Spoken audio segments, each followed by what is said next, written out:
Evening here at Cimarron is tonight. The Scott City Beavers looking to continue their hot streak of Week 1 victories. They've won 6 and 14 last 15, and standing in their way tonight are the Cimarron Blue Jays. Happy Football New Year for high school football. Welcome to Cimarron, Kansas. Adam Kadavy with you. Also, Tim McGonigal, our color analyst. This is year number 15 for me covering the Beavers, and a little over 30 for McGonigal. 35. I counted it up just for you. All right. Well, thank you. Our studio engineer, welcome to the team, Melody Toscano, back at the Mix 94.5 studios. Well, taking a look at these teams from a year ago, Scott City, what an improvement they had from last year, from 2 years ago. They were 8-2 on the year and just a couple of points away from advancing on to the section round of the 3A playoffs, where they lost to Cheney in a heartbreaking fashion by the count of 28-27. On the other side, Cimarron really had a lot of youth last year, youth movement, where they had 8 new starters on their team when they played Scott City in Week 1. But they got 2-7. They were just an eyelash away or a field goal away from hosting a Week 9 playoff game. But this is a team that's going to get a lot of returners from last year. They lost to Russell in the first round of that Week 9 playoff game a year ago, 58-7, and a very improved Russell team last year. Well, Tim, here we are, September 1st, Week 1. Definitely doesn't feel like football weather, but we're glad it's back. Adam, feels like we're at a 7-on-7 game in the middle of July somewhere. Yes. It does. You know, the nice thing about it is we're on the west side this year, so the sun is at our back behind us, and it's not coming through them windows over there on the east side. They've redone their complex here in Cimarron. I think they did this a year ago, but, you know, we haven't been here for 2 years, so it is really nice. They promised us there would be air conditioning in this booth. Well, I got my window open, so do you. It's fine, and we'll take it. Feels nice breeze, and definitely it's going to be a strong breeze here this evening here in Cimarron here from the south for sure. We're going to have more of your pregame coverage when we come back in 3 minutes. We're going to hear the comments from head coach Jim Turner. We'll also later on in your Scott Co-op pregame show have your starting lineups, keys. We'll break down the matchup, and of course kickoff at 7 o'clock. Back after this 3-minute break. This is Scott City Beaver football. Deckmart Furniture and Appliances Scott City continues adding new items. Test. They added new small appliances from GE. They now have the comfortable Sealy memory foam pillow. Oh, and don't forget to check out their new home decor. Come in and see their top lines of furniture and appliance from Lazy Boy, Sealy, GE, and Speed Queen. Deckmart Furniture and Appliance has 2 floors of quality furniture and appliances for every room of your home. Stop and see what's arriving daily at Deckmart Furniture and Appliance on Main Street, downtown Scott City, where they service what they sell. At United, we believe in helping our neighbors and strengthening our communities. When you choose United, you're not only getting the best wireless service in Southwest Kansas, you're also supporting the local company that supports our schools and sponsors many local organizations and community events. Join your neighbors already enjoying United's unlimited data, local customer service, and affordable rates, and get 3 months of free service on any new line. Stop by your local United store or visit getunited.com/free and switch to United. Restrictions apply. Platinum Age Insurance reminds farmers of an important date. September 30th is the sales closing date for coverage of your 2024. Platinum Age Insurance are there for you. They know how important it is to have reliable multi-peril coverage. Go with the proven winner. I'm Michael Trout from State Farm in Scott City. When it comes to auto insurance, we score big with our policyholders. We score on competitive rates, on customer service, and on satisfaction and speedy claim handling. Let us quote your autos today and make you a part of the Trout State Farm team. Call or stop by Michael Trout State Farm and you can be assured of our personal best. Go with the winner, Michael Trout State Farm, Scott City.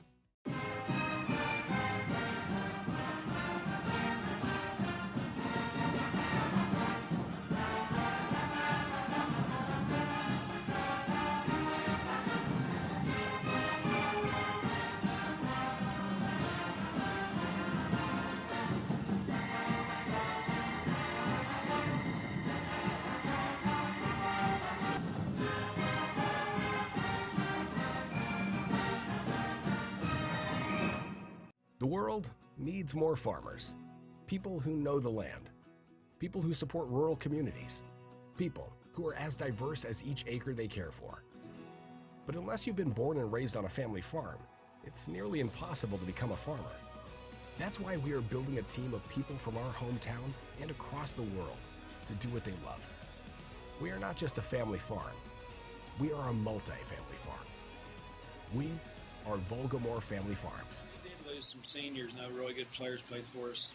A bunch of them started for a couple of years. But we got some good kids coming back, and they've all gotten bigger and stronger, which is always nice and faster.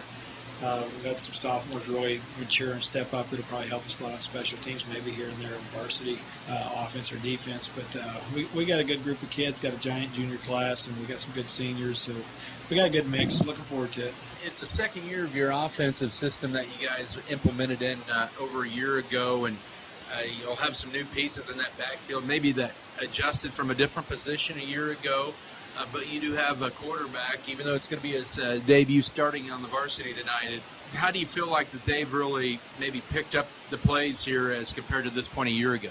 Well, it is the second year. It's still the wing tee we've run all these years, but it just is quite a change putting them in the pistol. It kind of changes it all up a little bit, and terminology is completely different. So the kids are, I thought, caught on well last year, and they're just kind of continuing.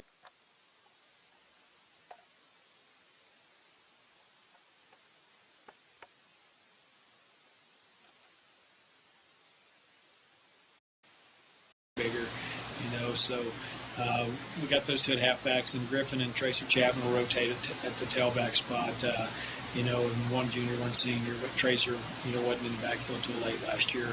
But I've been happy with them. I mean, the way they're all running, the line's blocking pretty well up front.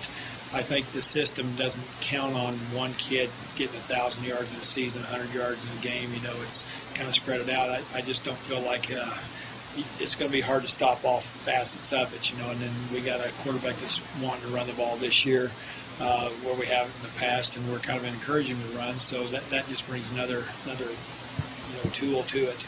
Defensively, you do have some good groups, players coming back as well. I know we've seen it already with moving in Cullen at that kind of rover bandit position there from the corner where he was last couple of years, and Avery still kind of your quarterback on the defense there at free safety. But you have to like a lot of the pieces that you do have coming back, and especially up front in the front four. Yeah, we've made a lot of adjustments as far as shifting people around. 2 new inside linebackers, Tracer's new to the position, and Griff played last year. We played JV level. We made a change yesterday at practice, just some personnel stuff. We feel like they're better suited for one area than the other, so made an adjustment there and work on it again today. Hopefully it fits in well tomorrow night or tonight. It's a work in progress.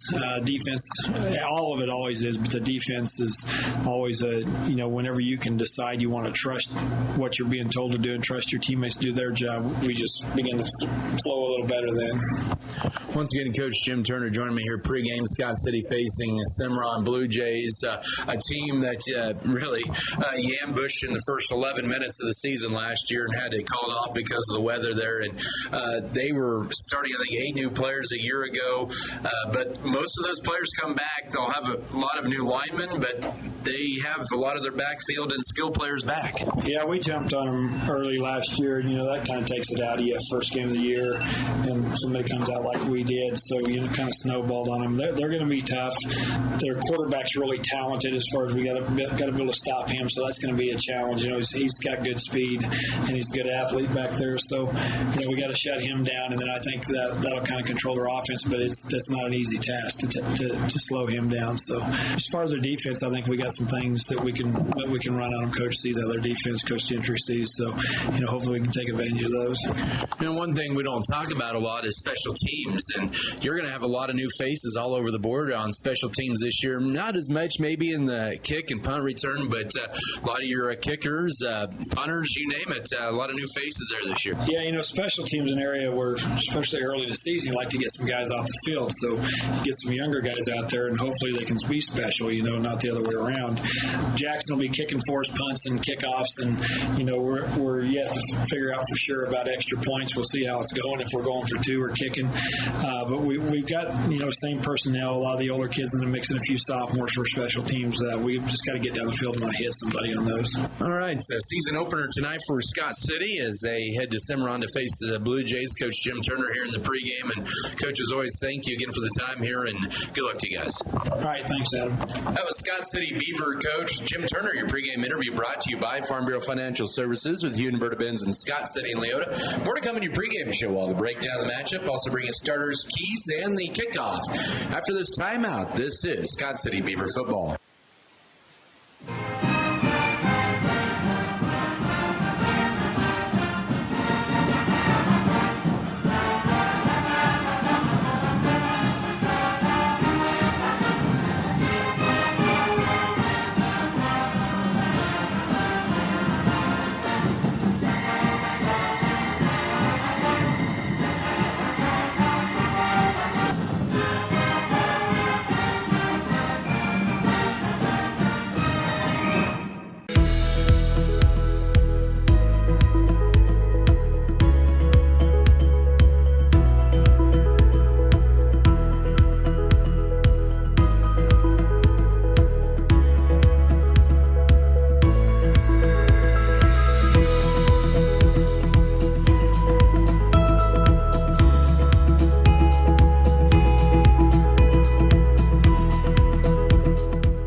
As your local community foundation, we are dedicated to preserving local wealth so the communities in and around Scott County will forever remain an attractive place to live, work, and raise a family. We respond to the needs of our community through grant making, scholarships, and other special projects. To learn more, visit us online at scottcf.org.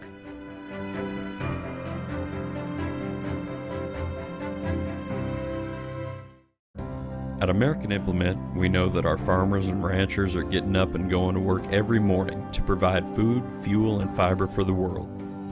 And even though time and technology keeps us constantly changing, one thing will always remain the same. We promise that we'll continue working right beside you. We appreciate all that you do for our country and our communities. From all of us at American Implement, thank you, and may God bless the American farmer and rancher.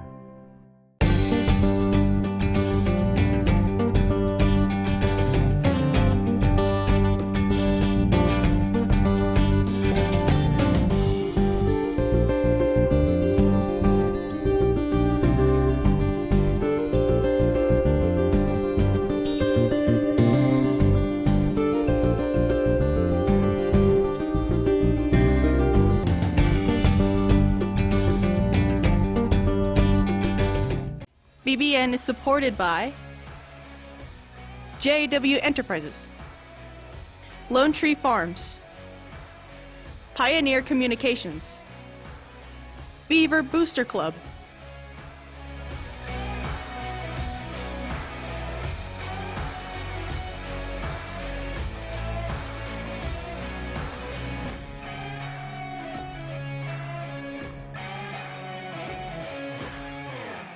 Fairleigh Feed Yard is dedicated to investing in our facilities and staff to provide the best experience possible for the cattle feeder and, in the end, the consumers of our product. We are always in the market to purchase corn and other commodities from local producers. Call our office at 620-872-2111 for current pricing. Our dedicated employees and their families are very important to us, and we are proud of their children that are current Beavers and individuals that will grow into those roles in the future. Fairleigh Feed Yard is privileged to support Scott City youth and are honored to cheer on the Beavers.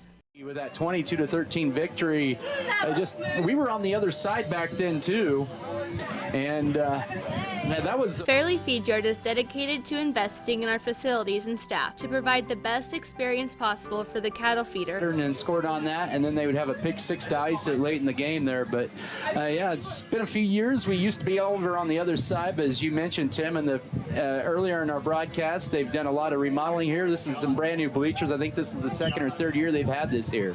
Well, I remember that game, Adam, and what I want people to think about is Cimarron has always had really good athletes down here, and some of the kids that were on that team that beat us 2 years ago K-State had some great players that came out of Cimarron up there. So, it's maybe not tonight. I don't know if they've got any. You're going to fill me in about what they got here. But I want to know if they got anybody that's that kind of quality players. Well, not right now, but maybe down the road here. So, okay. No, this is a good quality team that Scott City is going to be facing tonight, or an improved team, I should say. They were a 2-7 team a year ago, but the main threat that you have to worry about if you're Scott City is going to be Trace Copper, the junior quarterback. He wears number 2 this year. He wore number 22, but he's a dual threat quarterback, and he had over 1,100 yards of total offense, 787 on the through the air, or 787 on the ground, 439 on the ground a year ago. It's a team that struggled scoring the ball, only 10 points a game, and they were shut out 3 times, including Scott City, Lakin, and Hoisington. Their season high, they scored over half their points for the season in one game against Southwestern Heights. But this is a team that's going to be much better than a year ago, and they're not going to have that deer in the headlight look here in week 1 like they did last year against Scott City. Well, yeah, I wondered about that too, Adam. With it being a young crew, there's only 31 kids on their roster that I was looking at. Only 5 seniors, so they're still kind of young. Yeah, they are, absolutely. And this is a team that also has a pretty good lineman coming back. They'll start 3 seniors up front. Andrew Bugner is really their big name up the line. He's going to be the right tackle. Aiden Crow, the other returning from a year ago. And they will start a freshman at center, Onesimo Aragon. So he's a 210-pound freshman. They'll have a little bit of beef up front, but they'll have a pretty good set of skill players. Peyton Dye is going to be a good wide receiver. Holden Kite will get some carries out of the backfield, and David Mendez, those are a lot of ones that'll be getting a lot of the touches. Defense, they'll run that 4-man 4-4 defense, kind of like what Scott City does. Copper will be the free safety, of course, but Logan Seifert and Peyton Dye, they're big interior linebackers, are back from a year ago, and also Holden Kite in there as well. As a defense for Cimarron, they gave up 33 points a game a year ago, but they had a pretty rough schedule. You put Scott City, Holcomb right off the bat there. Yeah. And then they lost to Colby pretty big. They lost to Hugoton 30-6 a year ago, shut out by a very good Hoisington team. And then Russell, who had an outstanding year, one of their better years in ages last year. They had a pretty tough schedule, and they always feel like every year that they play the GWAC teams, being their 4th year in the league, that it really prepares them for district play. And and this is an opportunity for them. I think they can make some noise in their district. Hoisington will be their big favorite, but it'll be probably between them and Lakin for that number 2 spot in the play or in their district. Well, that what you just read there, Adam, with their schedule is going to be their schedule this year too. So Scott City, Holcomb, Russell, Hoisington. Hey man, and Hugoton. That is 5 outstanding teams from a year ago, and all 5 of those teams ought to be pretty good this year too. So they've got a murderer's row here going on.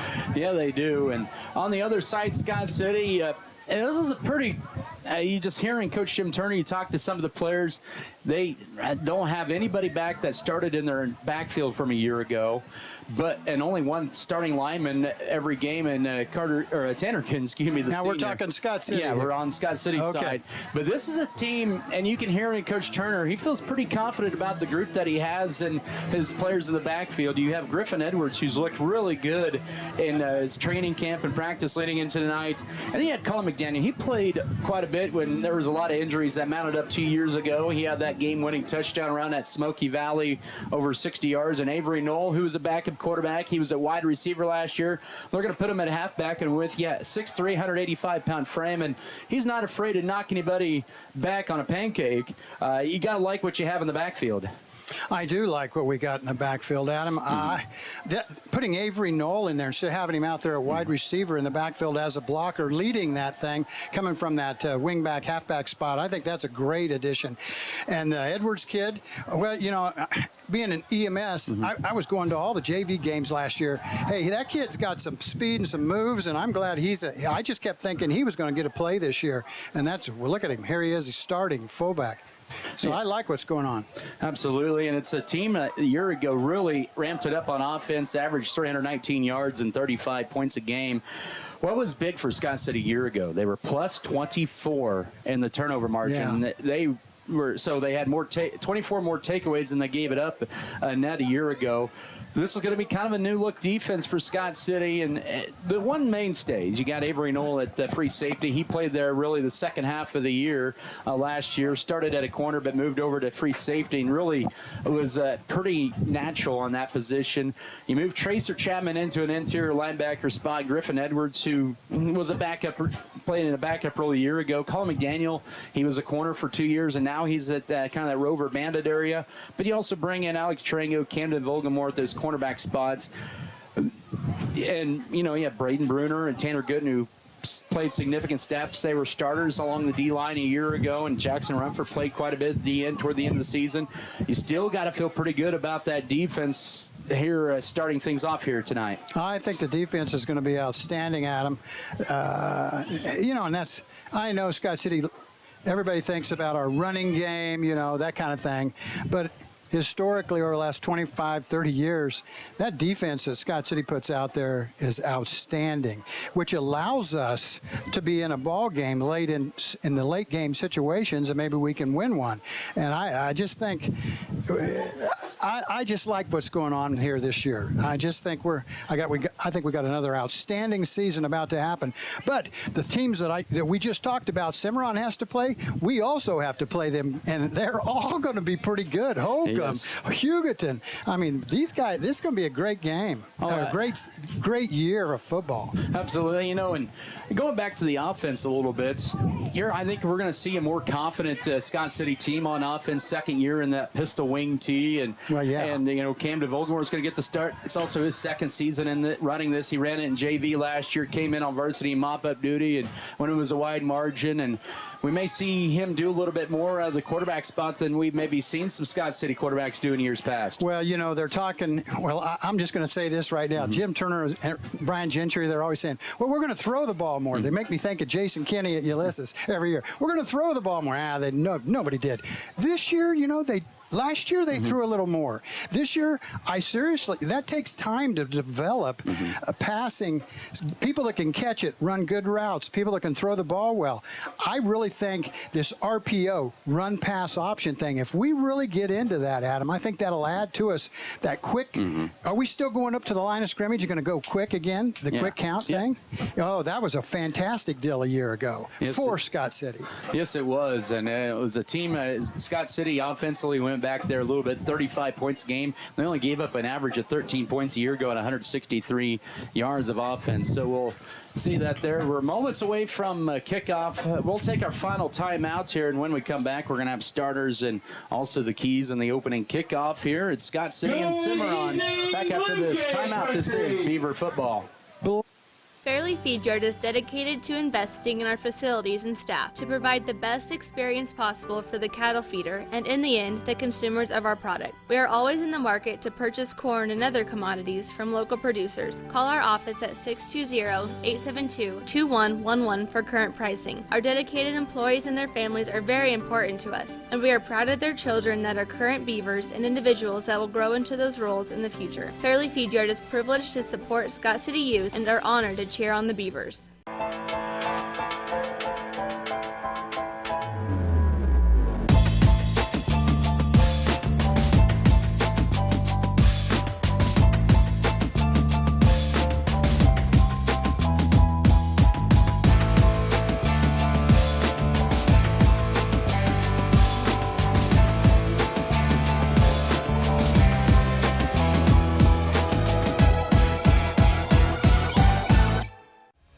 BBN is supported by Shapland Real Estate, State Farm, The Original Grande, Bullertson Family Dentistry, Volgamore Family Farms, Western State Bank, Wood River Energy, Scott Community Foundation.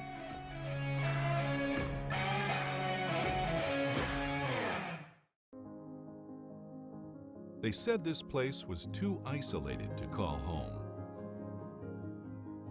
They said it was too remote to build a community. And then one day, a farmer strung a copper wire from one fence post to another and changed everything. We didn't build the communities of Southwest Kansas. No, we just brought them together. Transform your farm's future with Pregame. Starting lineups here this evening presented by Security State Bank in Scott City and Leota. Free bill pay and online banking, safe, secure, and easy to use. Member FDIC.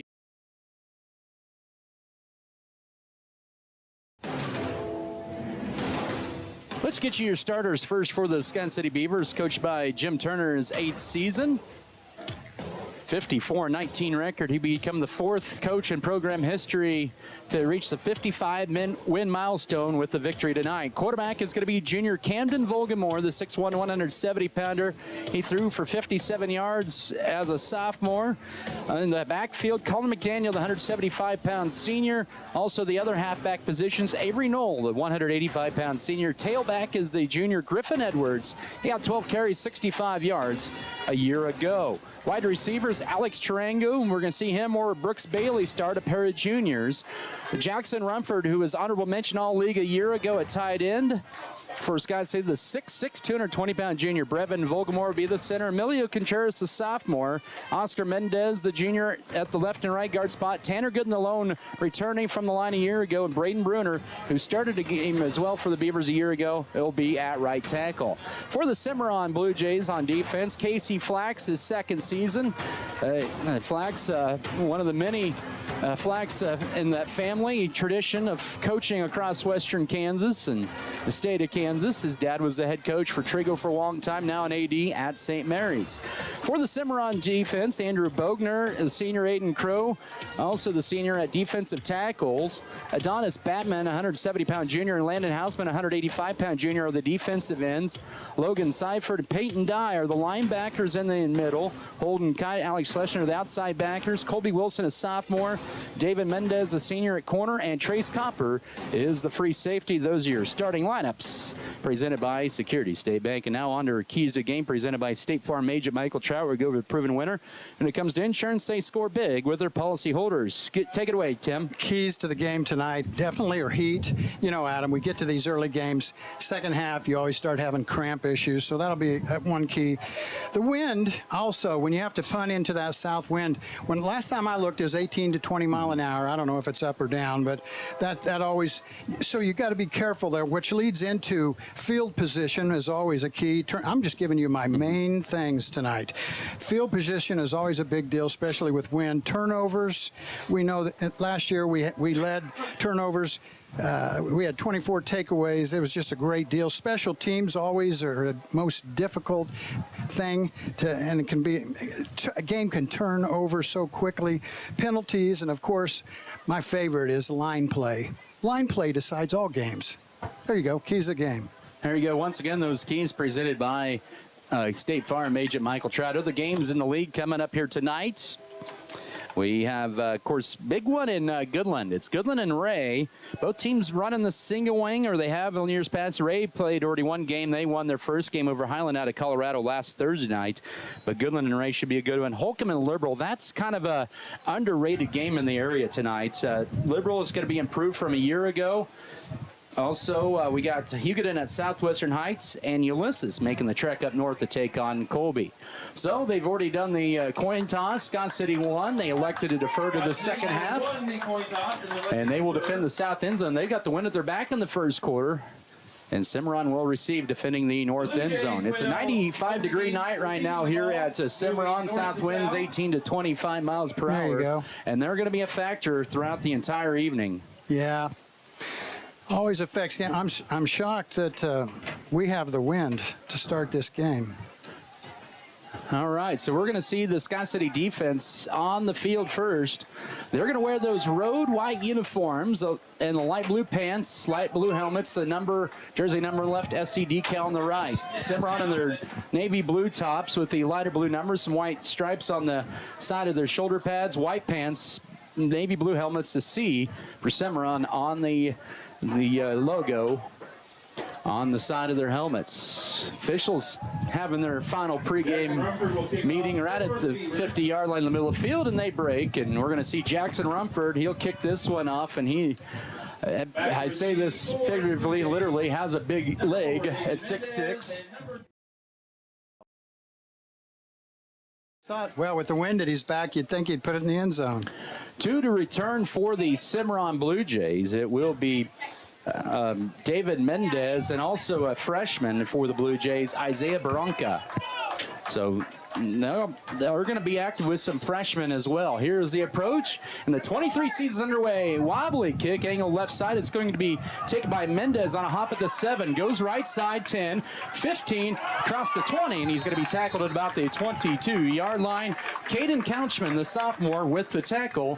So the Blue Jays will set up shop right around the 22-yard line, make it the 23, 1st and 10. I don't think Rumford got his best foot into that one. No, he didn't. But still a good kick. Still a good kick, and allowed the coverage team to get down there. Trace Comper, the junior quarterback. He'll have Holden Kite behind him. It'll be a freshman, Winsimo Aragon, to snap it to him. 4 receivers set, twins to both sides. They'll play a spread all night, mostly will the Blue Jays. They'll have 13 to snap at 8 seconds into the game. It'll be a handoff carry up the middle right side, and a nice run to near the 30-yard line for Holden Kite. Tackle made by Avery Knoll, and a gain of about 7, bringing up 2nd down and 3.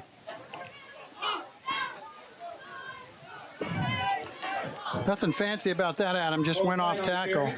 2nd down and 3. No score, just underway. First 30 seconds of the game. Twins stacked to both sides, to the left, to the right.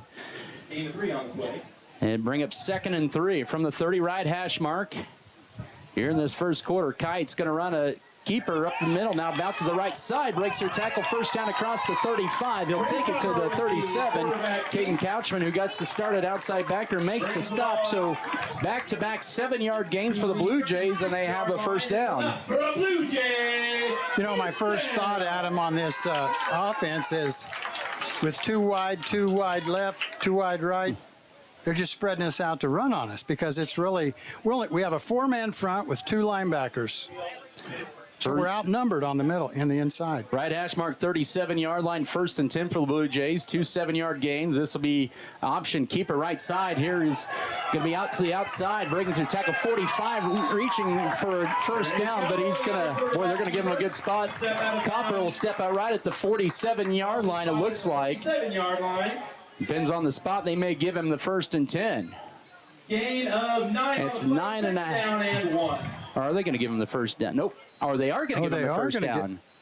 There's no way that's a... I think they ought to measure that. I think they should have, too. Oh, they did? Well, hold on. Well, they've already moved their chain. And they're moving the chains, and the official on the far side was giving them the 1st down. Yes, he was. And then they were like, no, it's not a 1st down. Now they do give them the 1st down. Wow. They're hot. They're in a hurry to get over with this game. First game jitters. Yeah. Scott City needs a stop here. Cimarron with 3 positive run plays consecutively and 2 1st downs. They're pushing toward near midfield first minute of this ball game. Copper surveys the field, takes a snap, and he'll run a quarterback draw right side, midfield, 47-yard line. He's tripped up by Couchman, and finishing him off there is Case Armendariz, the defensive end for Scott City, but that is a gain of about 6 yards, 2nd down and 4. Everything they've pretty much run has come to the right side of the field, to the right side of the offense. And from the Beaver, 47 yards. I don't know who could. The safety is way back for us. He probably should crouch up a little, because the only guy he's going to cover is that running back if he would go on a pass play. 2nd and 4 at the 47 of Scott City. Here's a handoff right side, and this is better contained by Scott City, but Kite is going to get 3 yards to the 44. In there is Oscar Mendez, a junior, a defensive tackle. He gains 3, does Kite. It'll set up about a 1/3 and a yard with 10:10 to go first quarter. Well, it's impressive what Cimarron is starting with. First game of the year, you know, everybody out there is having a little jitters, although Cimarron's offense looks pretty confident about what they're doing, Adam. There are 2 right side players, Crow and Bogner. They're their returning linemen from a year ago. Yeah. 3rd and a yard, they'll sit. Oh, that's going to be illegal motion. Had 2 of them I would moving. think so, but they're sending a man in motion over on the left side. There's the flag, a 3rd down and 1 carry, and That's going to be direct snap to Kite, and flag on the play, lost a yard.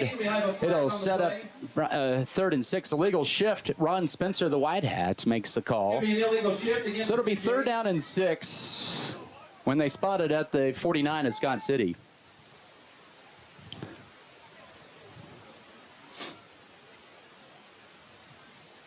Well, you know, officials are just like you and me, and they're just like the players, Adam, like you said. I'm sure that they may have worked a JV game or a junior high game at home, or, you know, you just got to get back in the grind. Maybe a soap scrimmage game. Oh, no, we don't do that anymore. Yeah. We got jamborees. Twins set to the left side, stacked. Twins receivers set to the right. Shotgun setup. 3rd and 6 for the Blue Jays at the Beaver 49. 9.5 to go first quarter. No score. Opening drive of the season for both teams. Offense clap of the hands. Here's the option. Keeper finding a hole right side. Here is Copper for a first down to the 41-yard line. Making the tackle that time was Tracer Chapman as he found a huge hole on the right side for a gain of 7 to the 42-yard line. Yeah, it is no mistake that they're running off the right side of the field to these two fellows that played a year ago, in my opinion, and they're doing a good job. 4 carries already on this drive for Copper and 30 yards. Kite has 2 carries for 10. It's about a 3-minute drive. 7th play of the drive for Cimarron as they look to switch the plays up a little bit. 1st and 10, 42-yard line at Scott City right hash mark. 14 to snap it. Here's a handoff left side and a good job of going left side and a good tackle by Jackson Rumford. A gain of 4, though, to the 38-yard line. So far, Cimarron on this drive, they've really not had a negative play. Their shortest run's been 3 yards. Well, and they're not. We haven't had penetration into the backfield to get any negative plays. They haven't thrown the ball. No. 2nd and 6, 38-yard line. Ball toward the middle of the field. 3.5 minutes into the game, no score. They'll send a man in motion. Right to left, that's Peyton Dye. It'll be a keeper right side, and good job by Couchman slowing him down, but he'll be stopped about a yard shy of the first down, about the 33. But it's a gain of 5 on 2nd down and 6, setting up a 3rd and 1. You know, in some ways, that was kind of a naked bootleg thing. It's really, you know, he could either have handed it off to all the motion was going to the left, and he kept it to go around the right and didn't really have any blockers in front of him, and picked up, what, 4 or 5 yards? Yeah. One thing they got, Scott City is going to have to do, they're going to have to play Simon Sound. That's defensive ends. They've been rotating on the right side. 3 different players so far. Kelton Cook was just in there. Case Armendariz back in. Another 3rd down coming up for the Blue Jays, and their 9th play of the drive. 33-yard line of Scott City for Cimarron. So we approach 7.5 to go first quarter. Here's a keeper right side for Copper. Turns it upfield. He has a shorter gain, but he's going to have enough for the first down at the 31. Tackle made by Jackson Rumford, but they have converted 2 third downs on this drive. One of the differences that I see going on is, you know, Scott City, once they break the huddle, they're going to snap the ball within 2 or 3 seconds. Cimarron, on the other hand, they don't even get in a huddle. They go to the line of scrimmage. They're running that clock, you know, and already we're at 20 seconds. And they're slowly taking their time. They're eating up clock. 1st and 10 for Cimarron at the Scott City 31-yard line as we're already at the 7-minute mark. 10 to snap here. First quarter, no score. Dye in motion right to left. They'll give it up the middle to Kite, and he has a nice run again. Boy, Cimarron just gashing Scott City between the tackles for a gain of 5 at the 26-yard line as Griffin Edwards makes the tackle. 2nd and 5. Cimarron is another thing I'd like to say is they're sustaining their blocks.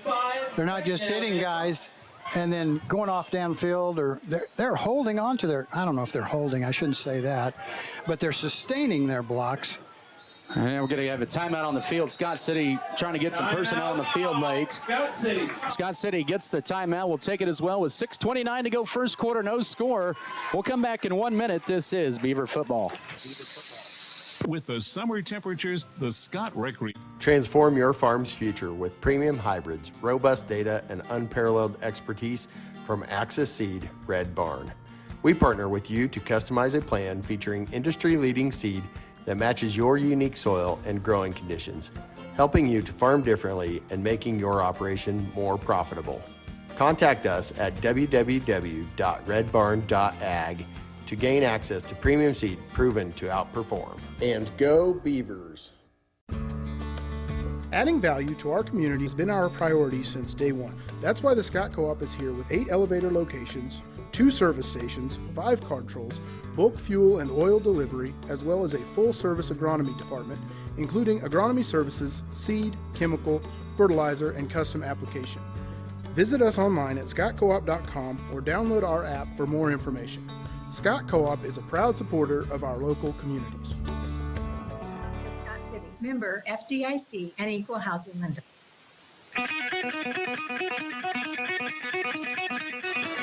All right, 1st and 10 out of the timeout for Cimarron at the Scott City 20, or 2nd down and 5, at the Scott City 26-yard line. 6:29 to go first quarter. Here's a keeper by Copper up the middle, and he gets hit right at the line of scrimmage. And a good play that time by Oscar Mendez. No gain on the play. Sets up a 3rd and 5.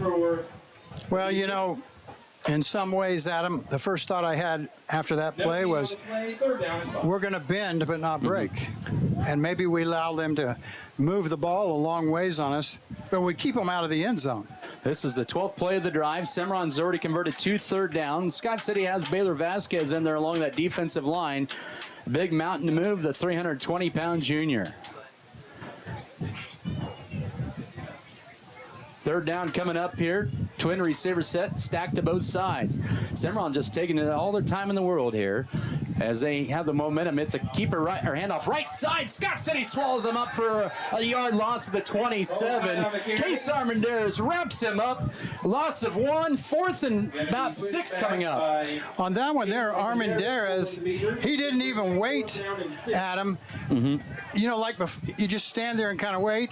That time, he went directly in. He went right at the quarterback, and they were doing that run, you know, what you'd call a run-pass option, but they're not going to throw it. They're going to either one of the quarterback's going to keep it or the running back's going to keep it, and he just went after both of them. And we need that.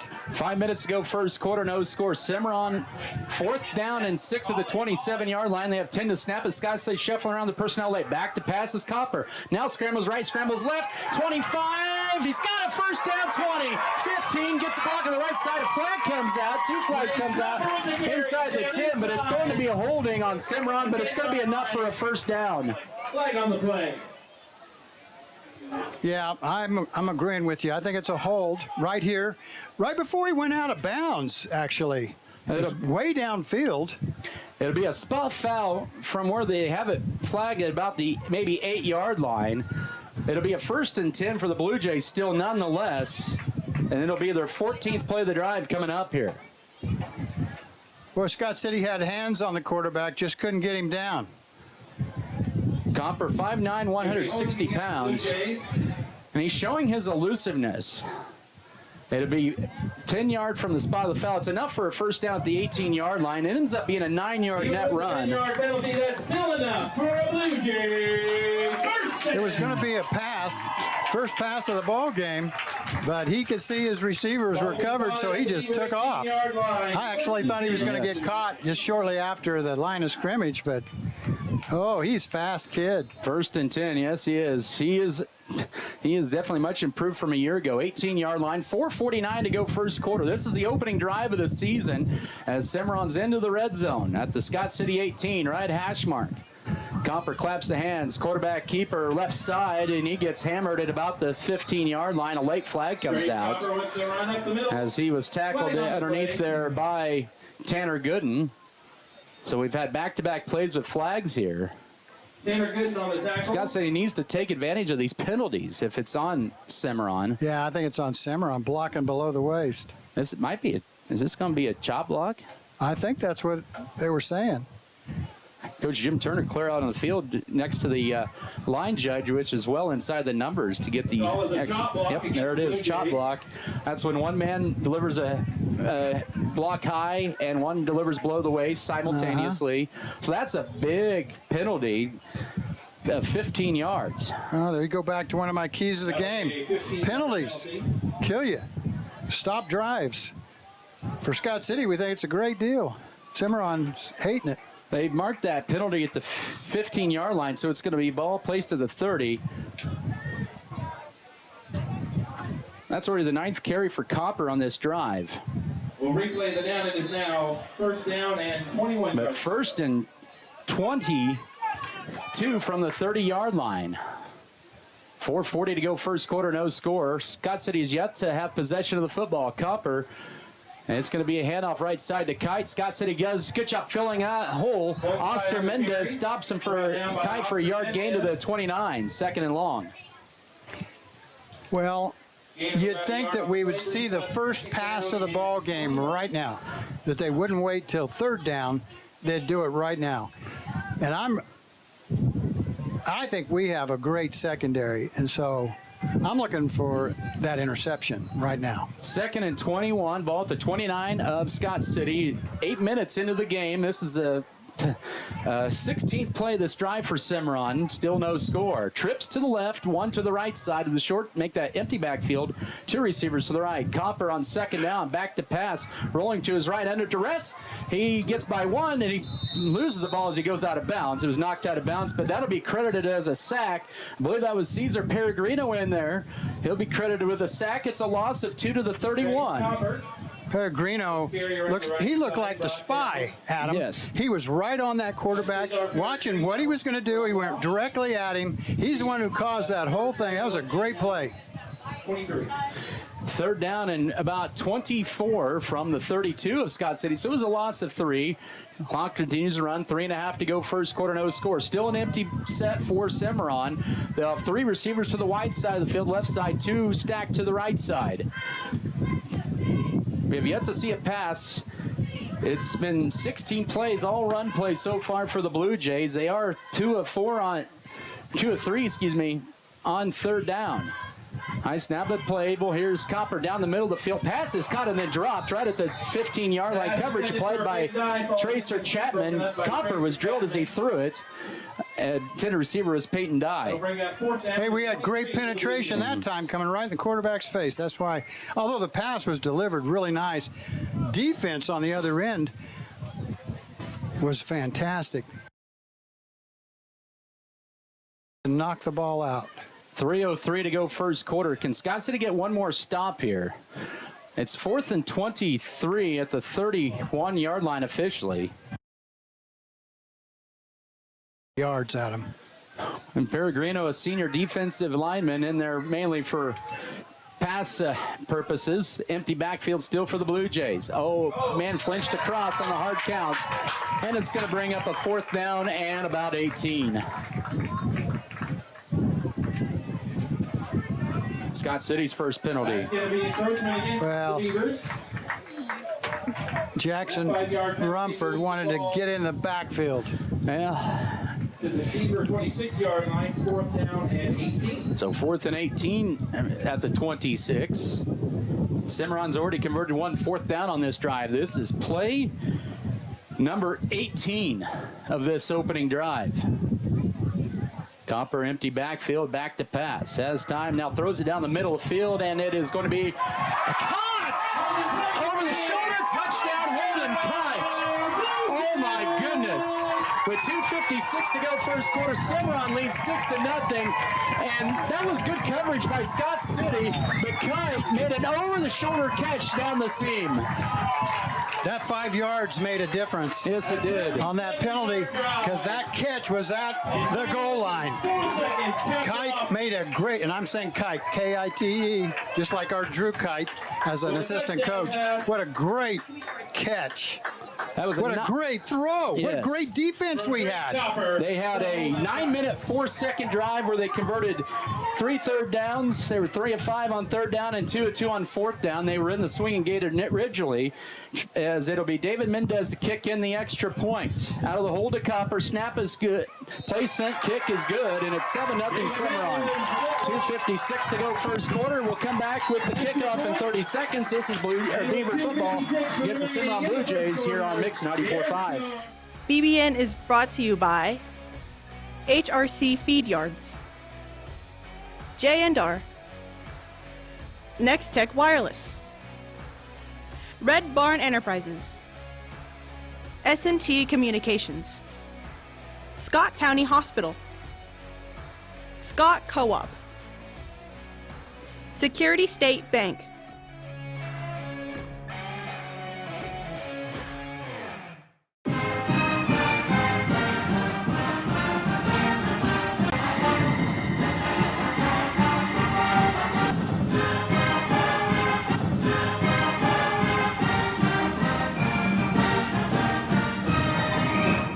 To us, 7 yards, and 9:04 off the clock. They converted 3 third downs and 2 fourth downs, including a 26-yard over-the-shoulder pass from Trace Copper to Holden Kite, and the extra point kicked in by Mendez. That was a great start for Cimarron. Scott said he's got a lot of things they could be working on defensive side of the ball. But here we go, offensive time. Let's see what we can do. Some of the things that Scott City was concerned about coming into the season, some new spots, it was exposed on that opening drive. Mm-hmm. They had some good moments, did the Beavers, for a while there. They got that last drive, they got Cimarron on the chop block, and second, third, and fourth and long, but that was just a great pass. It was. He was put in the right spot, and we had great defense in position, but that kid made a great catch. That Kite kid, what a great catch.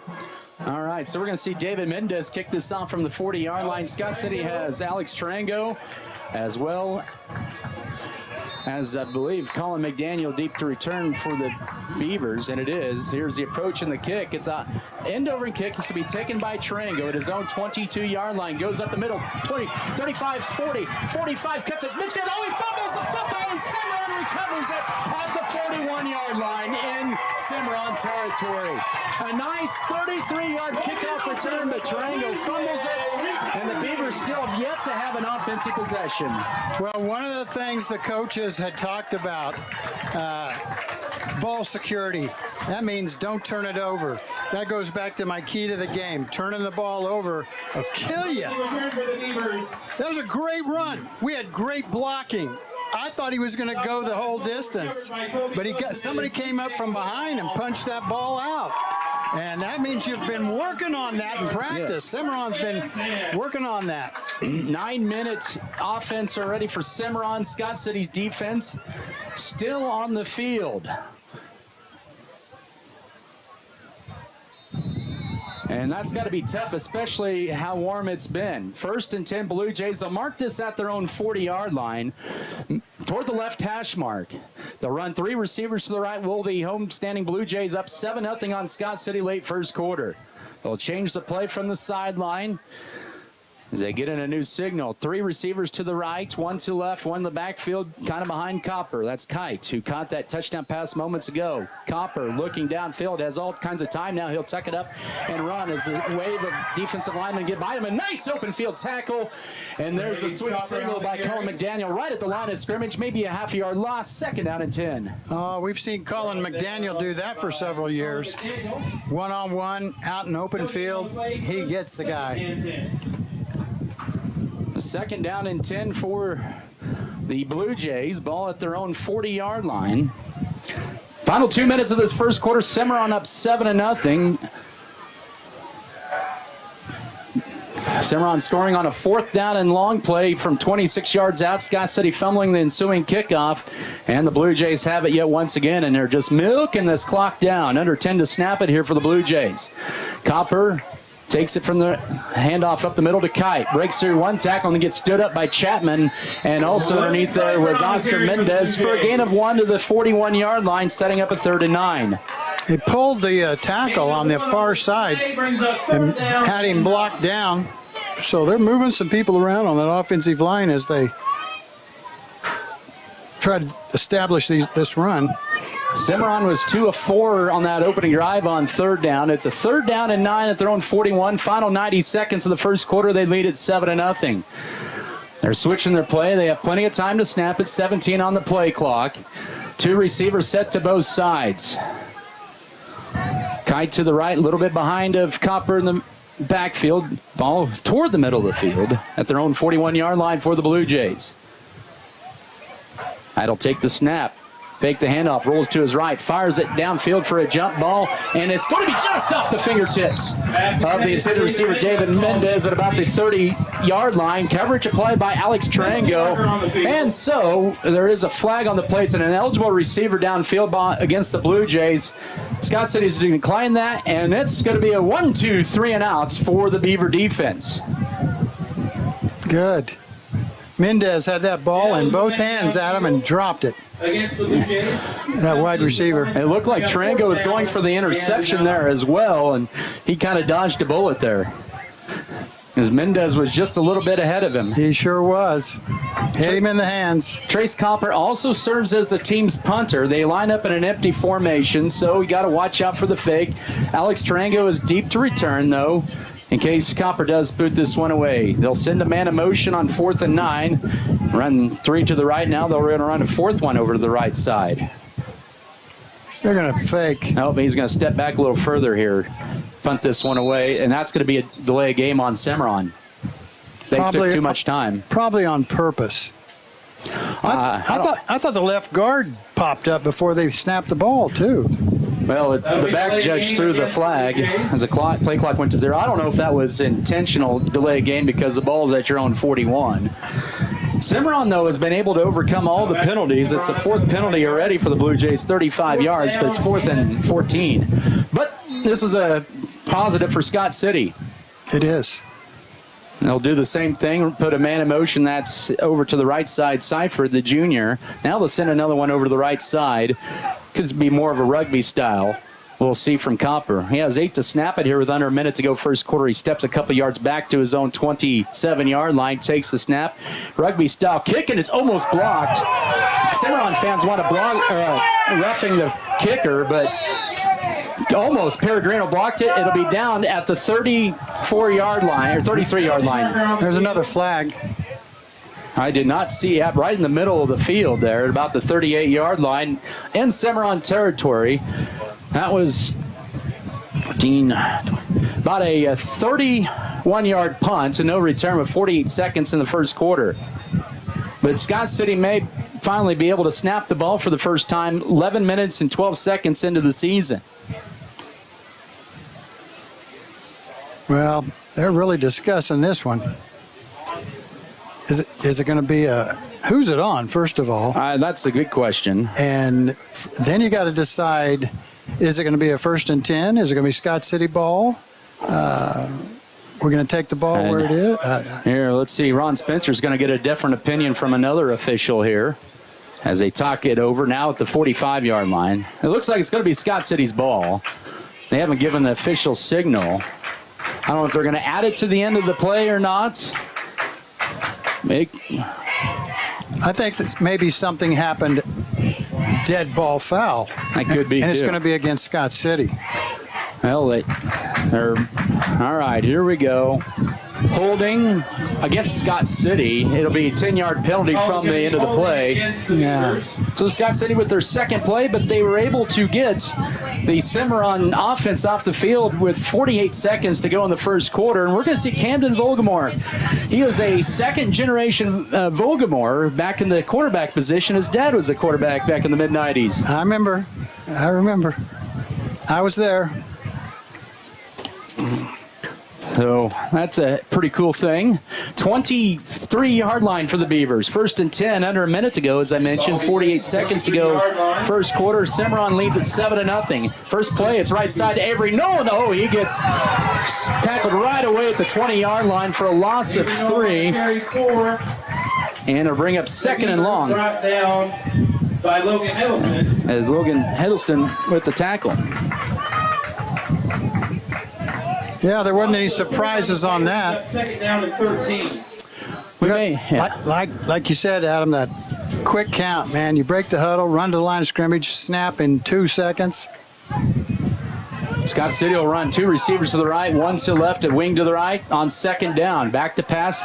A little slant pattern caught by Rumford. He'll be across the 25, and he'll be brought down at the 27-yard line. And a nice open field tackle made by David Mendez. Rumford, who caught 25 passes and 4 touchdowns a year ago, put Scott City at third down at about 5. You know, the thing about putting Rumford out there at 6'5", he's going to have a guy guarding him about 5'9". So it's a great disadvantage in Scott City's favor. We're 12 minutes into the Bucks, third and about 6 when we come back. Back in 1 minute, Cimarron 7, Scott City nothing as we head to the second. Once again, a 1-minute break. This is Beaver football. It's about so much more than just providing the technology. It's about enriching the communities we live in. Because your community is our community. Where you live, where you work, where you play. We do too. Whatever you do, and wherever you are, our service supports you. Next Tech Wireless. We are Kansas. For exceptional service in real estate, put Stephanie Shapland at Shapland Real Estate to work for you. Property homework is what we do best at Shapland Real Estate. We put forth every effort to get results that move you. Our expertise in buying and selling residential, commercial, and agriculture property is built on the tradition of trust and thoroughness that you deserve. Shapland Real Estate takes pride in our community and in cheering on our students in all that they do. Give Shapland Real Estate a call or visit our website today. BBN is brought to you by American Implement, All-in-One Wash, B&H Paving, Fairley Company, Faroe Heating and Cooling, First National Bank, Great Western Tire, Harris Chiropractic.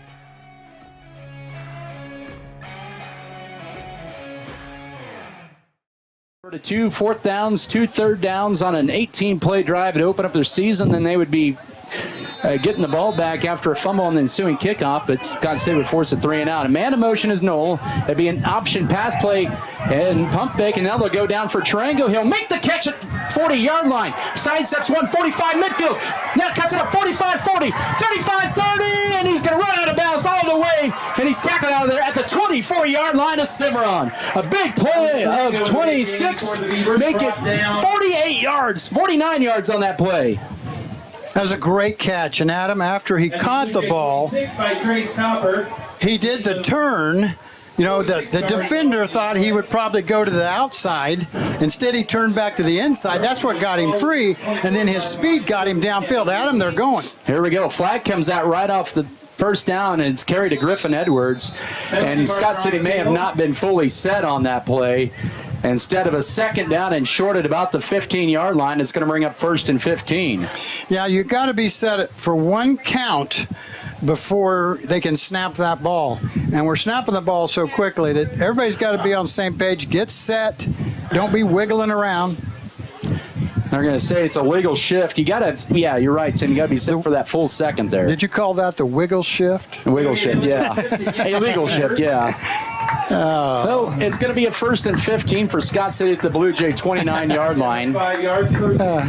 So we've already seen Scott City kind of use their passing game a little bit more here. 2 of their 3 big gains were through the air. Catch a Tarango for... Hey, the yard guy needs to move that stick. Oh, there we go. All right, 1st down and 15. It'll be a handoff left side. Colin McDaniel has a lot of room. Turns it up. Now trying to bounce it out. Bounces it in. Breaks through tackle. Out to the open left side. 10, 5. Touchdown, Scott City. All around left side goes Colin McDaniel for 29 yards out. And the Beavers are 1 point away from tying this game up. Great blocking at the point of attack. And then Colin made some great moves there. Had a blocker in front of him, kind of faked it coming to the inside, went to the outside, allowed his blocker to do something for him. That was good. Scott City. Okay, now who's going to kick this ball? They're going to go for 2. They are? Yep. Oh, they are. At the 3-yard line. Scott City has been good over the past few years at 2-point conversions. Ball in the middle of the field at the 3 for the lead. It'll be a handoff right side to Knoll. Follows his blockers, and he's going to be stuffed short at the 1-yard line. A nice open field tackle that time made by Colby Wilson. Denies Scott City a 2-point conversion. 11:04 to go first half. Scott City on the board. Down by 1 at 7-6. We'll come back in 30 seconds for the Scott City kickoff. This is Beaver football.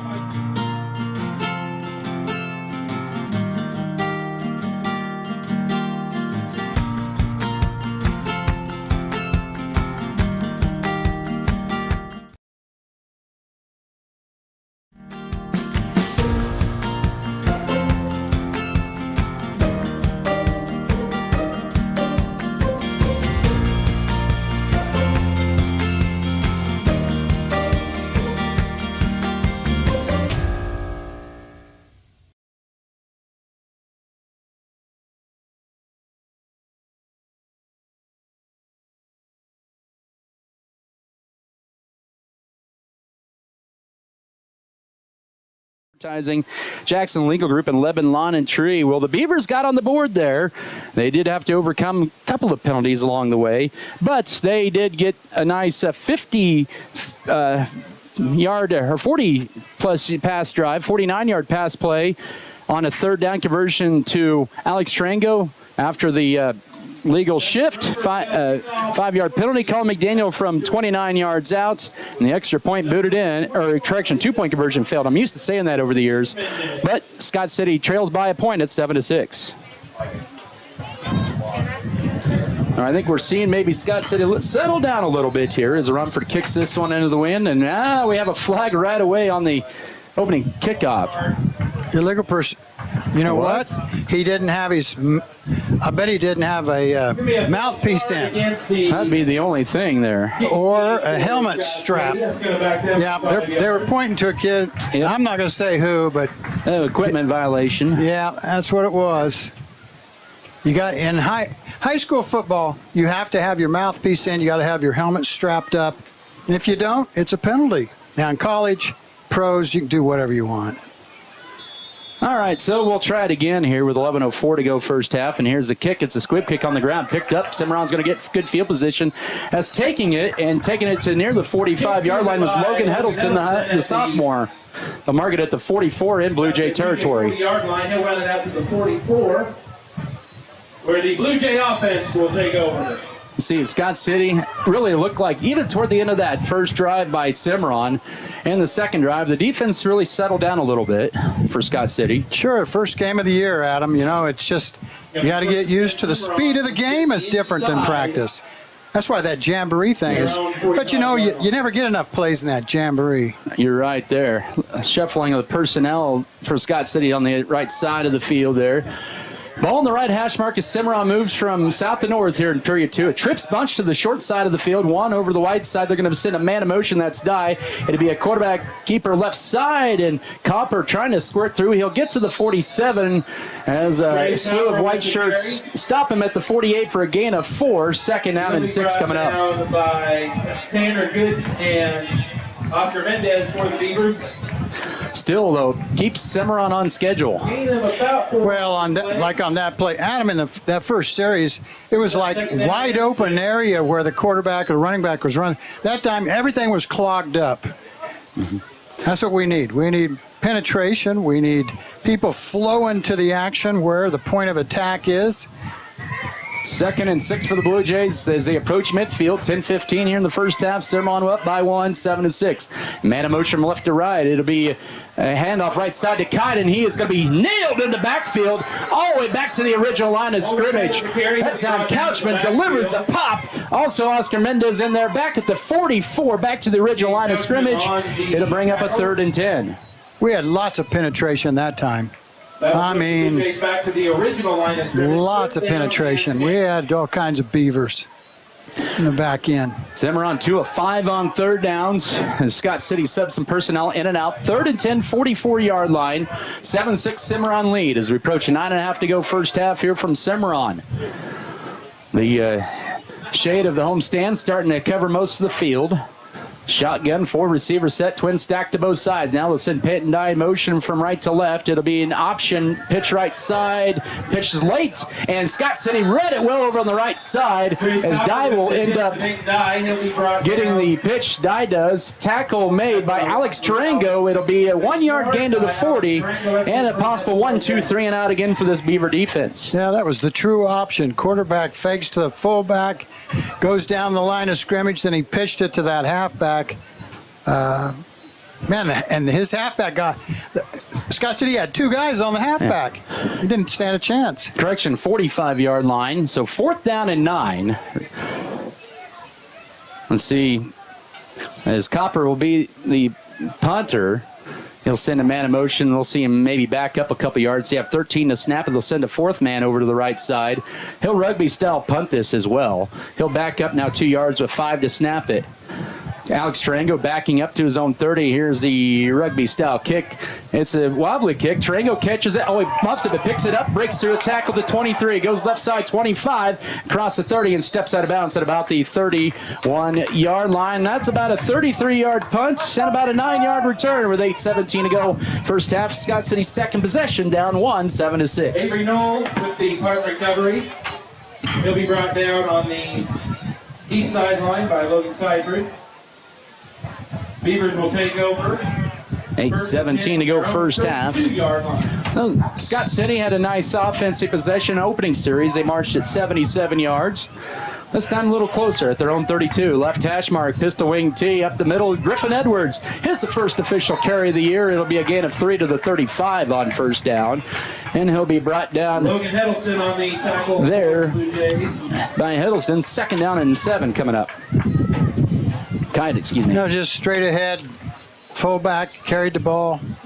Straight ahead blocking. Nothing fancy. 2nd and 7, 35-yard line. Under 8 to go first half. We'll try to run some scores in the league here momentarily. We'll get some maybe next play here. I'm listening. On 2nd down, this will be a counter play left side to Cole McDaniel. Breaks through the second down, 50, 45, 40. He's going to take it all the way. 30, 20, 10, 5. A new career long for Cole McDaniel. A 65-yarder to put the Beavers up 12-7 with 7:29 to go first half. Oh, you could see that was the second man through. You called it a kind of a counter. It's really made me think of Smith Center football. Second man through the hole. And, gee, the first guy faked it to, then ends up being a blocker downfield. You could see that 5 yards into the run that it was going to break for a big one, and then he just flat out run everybody. McDaniel, 2 carries and 2 touchdowns as the Beavers will try to chase the points back, go for 2. From the 3-yard line, fade, jump ball, wrestle, caught. Rumford makes the catch on the left side, and it's a 2-point conversion, and the Beavers are up 14-7 with 7:29 to go first half. The Beavers will kick off in 30 seconds. This is Scott City football.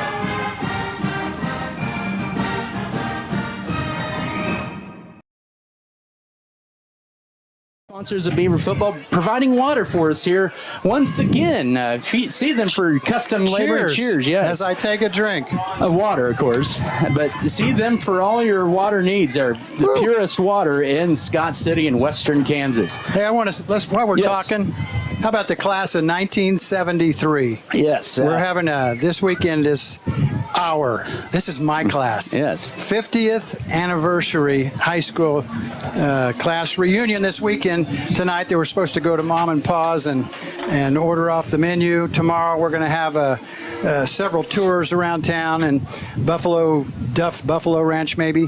And then at noon they're going to have a get-together, cold sandwiches up at the middle school. And then tomorrow night we're going to have a picture and a supper and a all that kind of stuff. So anyway, I don't know if any of those old guys and girls are listening, but I wish I could be there. But maybe I'm having fun right here. That was a two-play 65-yard drive for Scott City in 48 seconds. And in case you're wondering there, Colin McDaniel, he has 2 carries. 100% of his carries have gone for touchdowns. He has 2 carries and 94 yards.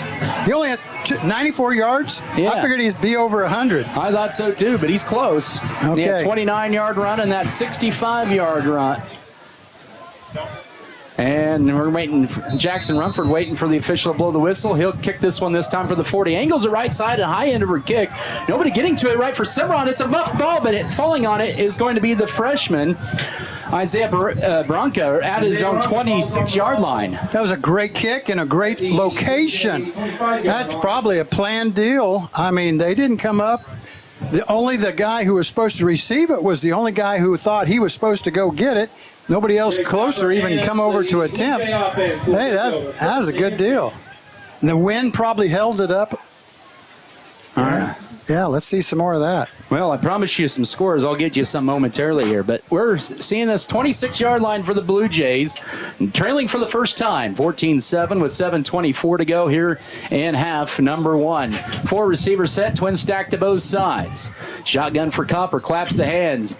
Hands it off right side to Kite on first down. Baylor Vasquez, among others, to tackle him there. Logan Seifert on the carry. Seifert on the carry, his first carry of the night. He will take it to about the 28-yard line for 2.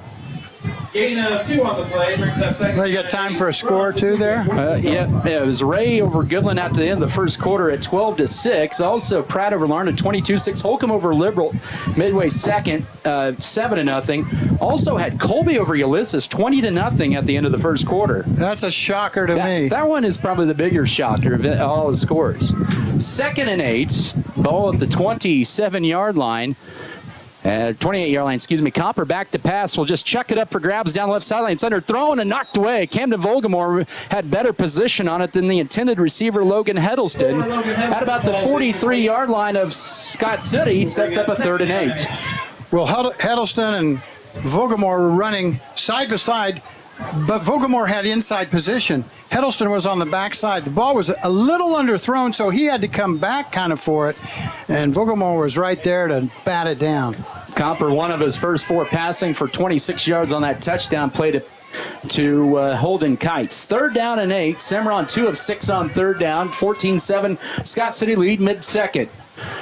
Twin stack to both sides. Ball toward the left hash mark at their own 28-yard line for the Blue Jays. They'll send a man in motion right to left. That is Dye. It'll be a handoff left side. Scott City stuffs that Seifert in the backfield for a 3-yard loss at the 25-yard line. Leading the charge that time was Case Armendariz. And, boy, that was a good play by the Scott City defense. I think the only thing I really see different, like on that play there as compared to the plays in the first quarter, the first series, is we're getting upfield, Adam. We're getting upfield. We're not just standing and waiting on them to come to us. We're going in after them. It was that timeout just kind of reset everything for Scott City on that opening drive, even though the Blue Jays scored. Yes. 4th and 11 as we're just past the midway mark of this second quarter. 14-7 Scott City advantage. Cimarron just milking the clock. They're going to take a timeout here with 5:45 to go first half. Coach Casey Flax in his second season burns a timeout. Let's come back in 1 minute. 5:44 to go second quarter. Beavers up 7. This is Scott City football. They said this place was too isolated to call home. They said it was too remote to build a community. And then one day, a farmer strung a copper wire from one fence post to another and changed everything. We didn't build the communities of Southwest Kansas. No, we just brought them together.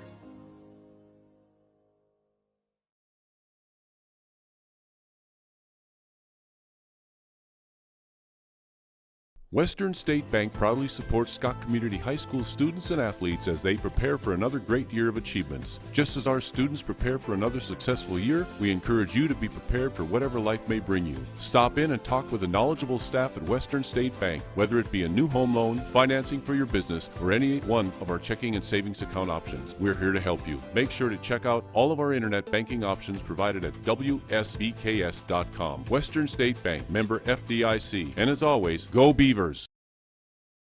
Improving the lives of their members and the community they serve. Wheatland Electric, delivering energy for life, a Touchstone Energy cooperative. Adam Kadavy, Tim McGonigal, student engineer Melody Toscano back with you here from Cimarron. 14-7 Beavers, 5:44 to go first half. Both teams down to 2 timeouts as Trace Copper set to pump for the third straight series, standing at his own 17-18-yard line. Waiting the snap from Winsamo Aragon, the freshman. High snap, but he brings it down. The kick is almost blocked by Peregrino. That's the second time he's almost got that in. Trango almost took it, and that was probably a wise move. He would have been drilled immediately. He lets it bounce over his right shoulder, and it goes all the way to the 28-yard line as that punt covers 47 yards. I don't know how we didn't block it. Man, we were in position to get that done. Yeah. And their punter, who is their quarterback, he didn't get very far back. No, he doesn't. About maybe 10 yards back. Yeah, maybe. If that. Normally, they'll stand at 15 deep. But maybe their center, long snapper, can't get it that far. Well, the Beavers will have it in their own 28-yard line left hash mark with 5:34 to go second quarter. Notice that senior Holden Kite has been on the sideline for the last couple of series. This helmet off. Don't know if he got hurt or whatnot. Here's an option pitch right side. A lot of green grass right side for Avery Knoll. 40, cuts it up, 45, and is upended by Trace Copper, the safety, all the way to the 46-yard line, a gain of 18, and a Beaver 1st and 10. I don't know how they left Avery Knoll all wide open like that, but that was the true option, Adam, for Scott City. We haven't seen that in a long time. That's beautiful. That's only the third first down for Scott City in this ball game. 1st and 10. They have it at their own 46-yard line up. 14-7 as we're at the 5-minute mark of the first half as Brooks Bailey brings in the play to deliver it to the huddle and Camden Volgamore to call it out. They break the huddle tight end left side from their own 46 up the middle to Griffin Edwards. Breaks through one tackle and then lowers his shoulder, drags a couple of Blue Jays across midfield to the 49-yard line for a gain of 5 on first down, setting up 2nd and medium. Griffin Edwards on the carry for... That was just as pretty, Adam. 5 yards right up the middle. Well, that makes your linebackers stay at home for Cimarron, and that makes it a little easier to get around the outside. What happened? We were assisting, pushing? Is that what they said? I don't know if I've ever seen that in a long time. I thought that was, that's helping, assisting. Well, they allow that in college and pro nowadays, but I doubt. See, we're still playing under them different rules. Not the National Federation. What is it? NFHS. Yeah. Okay. You can't. I guess you can't do that. So that's what you call your flashback Friday moment right there. 2nd and 10. It's a 5-yard penalty after the 5-yard gain. 4th penalty for the Beavers and 25 yards. So they have it at their own 46 on 2nd down. Swing it out left side to Alex. Oh, he drops it. He was thinking about turning upfield. Boy, that penalty is big. As that puts now Scott City at 3rd and long. I think our left tackle moved before the snap of the ball. He did a little. They didn't see it, didn't call it. Well, and that's okay with me. Now it's. This will be 2nd down. Okay, that was. I apologize for that. That play. So it is 2nd down and 10. They did not have it right on the far side. 2nd down and 10. Receiver to right and left, man in motion. It'll be an option play left side. The pitch is to McDaniel left side. Turns it up, 45, 40. Breaks another tackle, 35, 30. Is he going to get another touchdown? And he's inside the 15. Breaks through another tackle. And he stepped out of bounds at the 9-yard line. He couldn't tightrope the left sideline, but it's going to bring up a 1st and goal on a big gain of 45 yards. Well, McDaniel is who we need to get in open field, one-on-one with other people. He is. That stiff arm was awesome. I tell you what, he just ruined his touchdown per carry ratio right there. Well, that's okay. His carry per ratio is awesome. What is it? 3 for 139. First and goal in the Lewis Automotive red zone. Here's Tracer Chapman with his first carry. As that time it was Logan Seifert, the middle linebacker, slowing him down, hit him by the line of scrimmage, and Chapman was very fortunate to get it to the 10-yard line. Just a loss of a yard, second and goal. As we're under 4 to go first half, Beavers up 14-7, but threatening. Second goal from the Blue Jay 11-yard line. Ball just closer to the 11-yard line, they'll say. Second and goal. Once again, we're in the Lewis Automotive red zone. Beavers up 14-7. Pistol wing tee, tied in right side. Receiver split to left. Handoff. There's a gaping hole for Chapman. Lowers his shoulder, and he's upended inside the 5. He'll take it to near the 4-yard line. A nice gain of 7 on second down. And it sets it up 4 yards to go from the goal line on third down. So 2 carries and 5 yards for Chapman. Number tackle by the Blue Jays brings up third down and goal.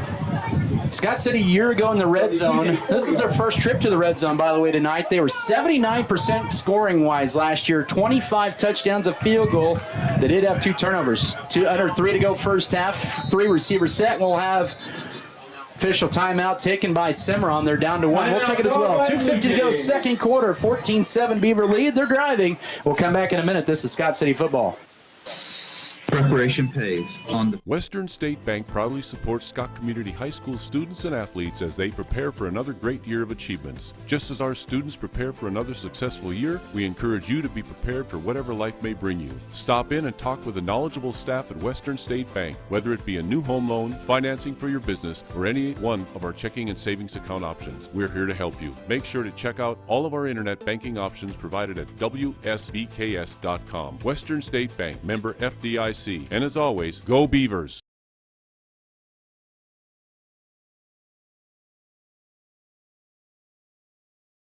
Transform your farm's future with premium hybrids, robust data, and unparalleled expertise from Axis Seed Red Barn. We partner with you to customize a plan featuring industry-leading seed that matches your unique soil and growing conditions, helping you to farm differently and making your operation more profitable. Contact us at www.redbarn.ag to gain access to premium seed proven to outperform. And go Beavers. 50 to go, second quarter. Scott City facing a third and goal from the Cimarron 4, looking to add to their 14-7 lead. It'll be a pistol wing T setup. Scott City will run 2 receivers to the right, McDaniel and Tarango. To the left is Jackson Rumford. It'll be a handoff to Chapman up the middle and wide open down the middle of the field. Touchdown, Scott City. Tracer Chapman, his first career touchdown on varsity, and it puts the Beavers up 20-7. I don't think a Blue Jay even touched him, Adam. That was just both guard tackle just separated out the spot.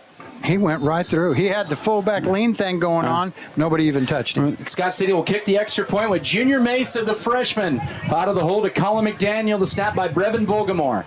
Low snap, placed down. The kick is on the way, and it is good as Junior Mesa has his first varsity point in his first ever high school game. It's 21-7 Scott City with 2:46 to go second quarter. Back in 30 seconds for the Beaver kickoff. This is Scott City football. Here's Odessa from Plain Jan's. Plain Jan's, Plain Jan's, Plain Jan's. Oh, we do so many things. Tell us about it, Odessa. Well, we rent houses, big houses, little houses. Okay, what else? Plain Jan's prints gloves. Lots and lots and lots.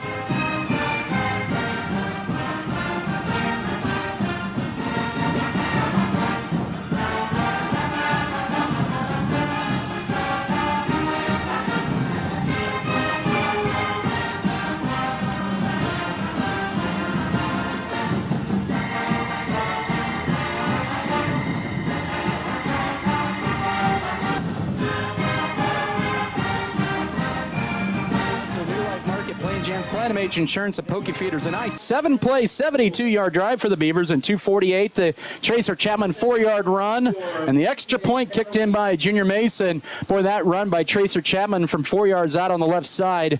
You and I, Tim, could have run through that easily and not gotten touched with our above 6-second 40. My first thought was I'm too old.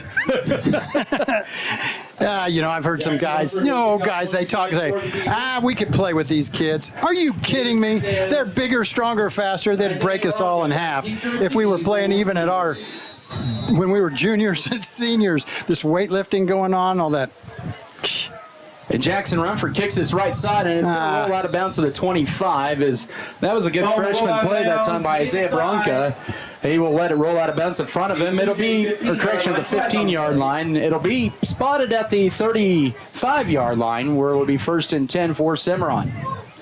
21 unanswered for the Beavers here in the second quarter with 2:42 to go before halftime. Oh, they're going to make them kick it again. Well, that proved me wrong there.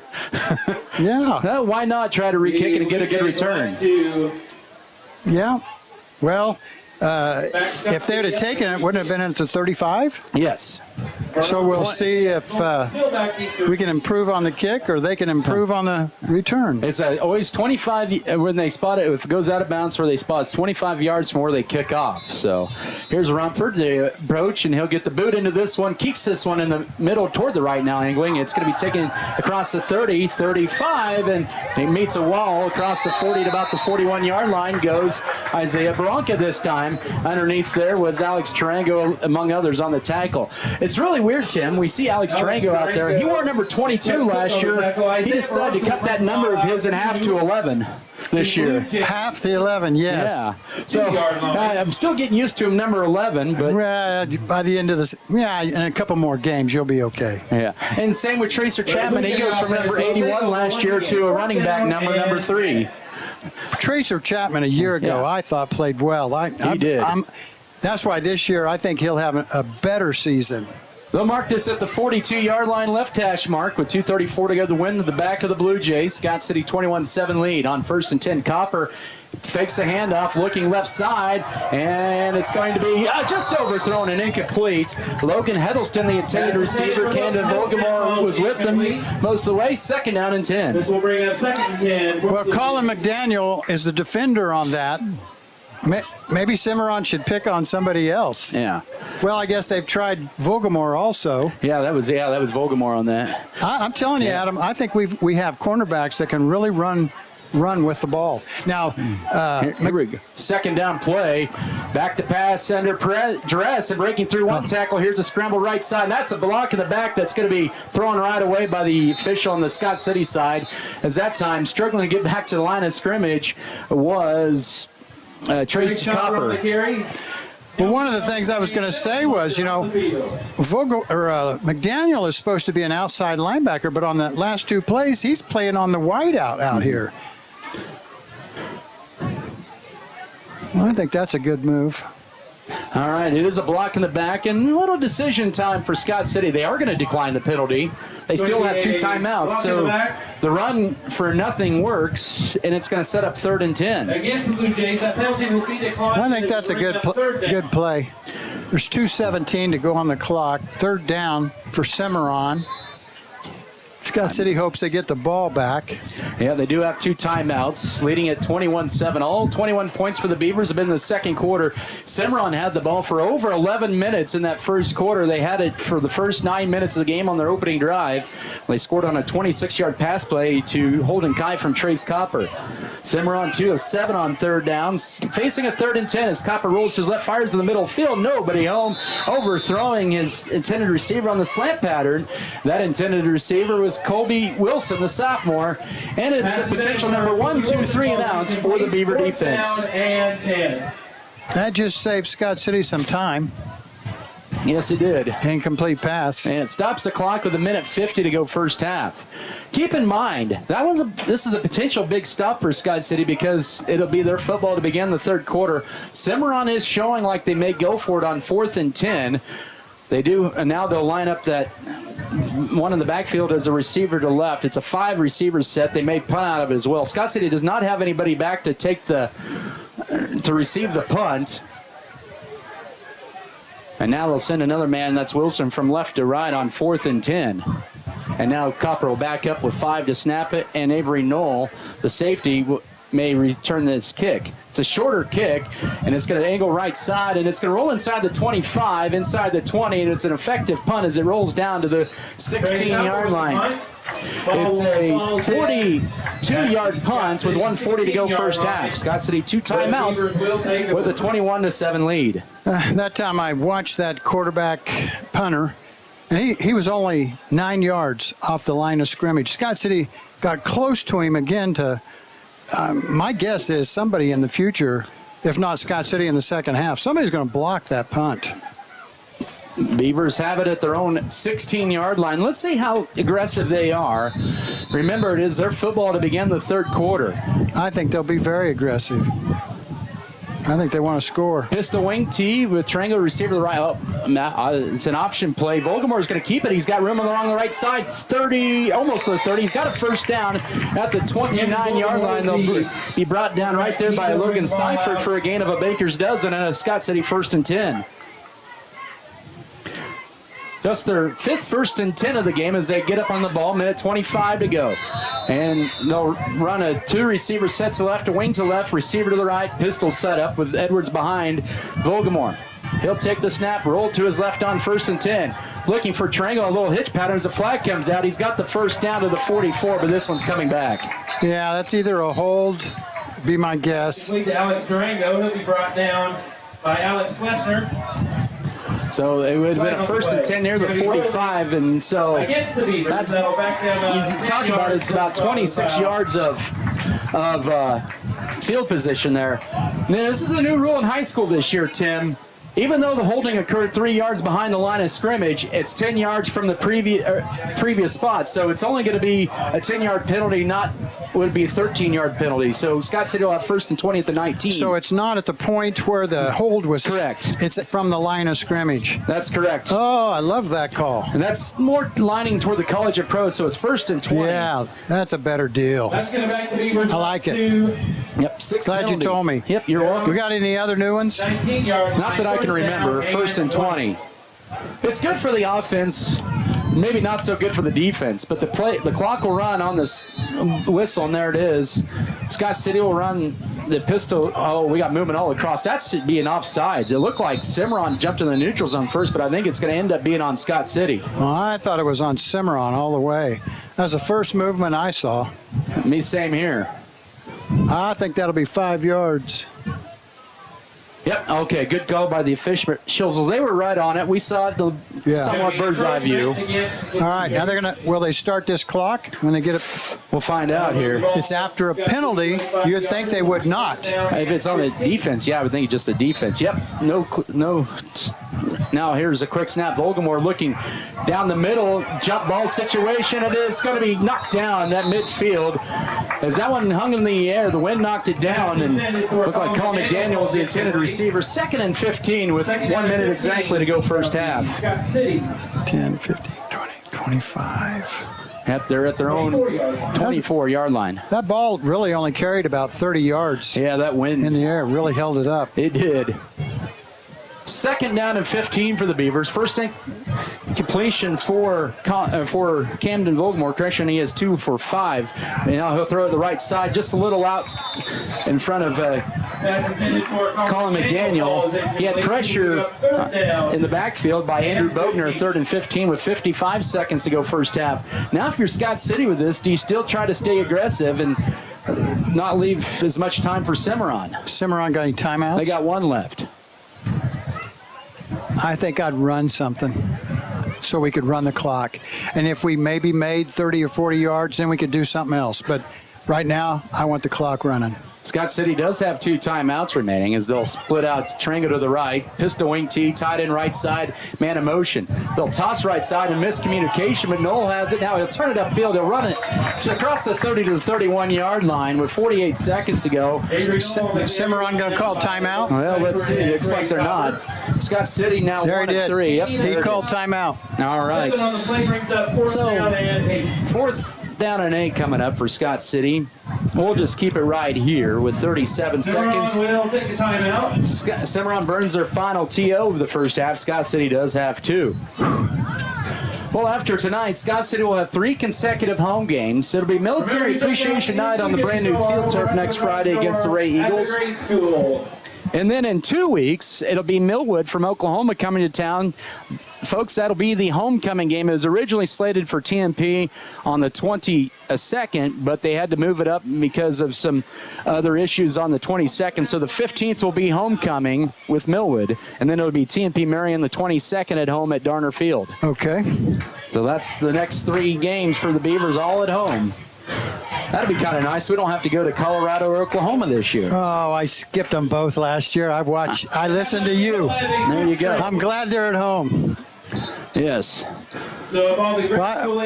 Somebody told me the other day, since we have our new artificial turf, I thought all games are played in Scott City now. Well, they should be. I'd be all for that. Yeah, I'm all for it. We got the nicest field in Southwest Kansas. Yeah. Oh, we'll see the debut of Jackson Rumford. Punt for the first time tonight, making his debut as the varsity punter.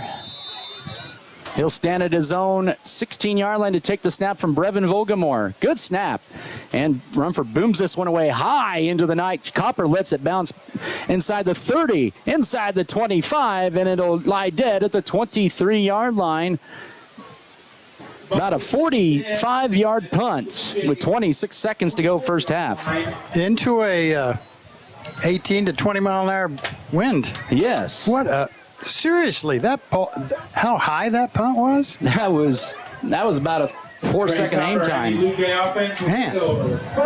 We'll see what Cimarron does with 26 seconds to go first half. 21-7 Scott City. It was 7-0 Blue Jays after 1. They had the ball for pretty much the entire opening 12 minutes.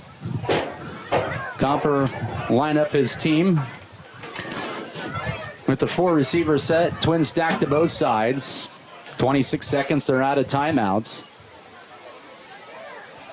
Takes the snap, just a quarterback draw right side, and he fumbles the football, and Cimarron falls on it right at the 25-yard line. It was kind of behind Jackson Rumford. He didn't see it until late there, but still good job by Scott City forcing a fumble in what looks to be the final play of the first half. Yeah, I thought Rumford fell on it. Copper had 57 rushes on 11 carries on that opening first quarter. Since then, he has 3 carries for 5 yards. Scott City has contained him in the second quarter, as that is officially halftime here in Cimarron. First half of 2023.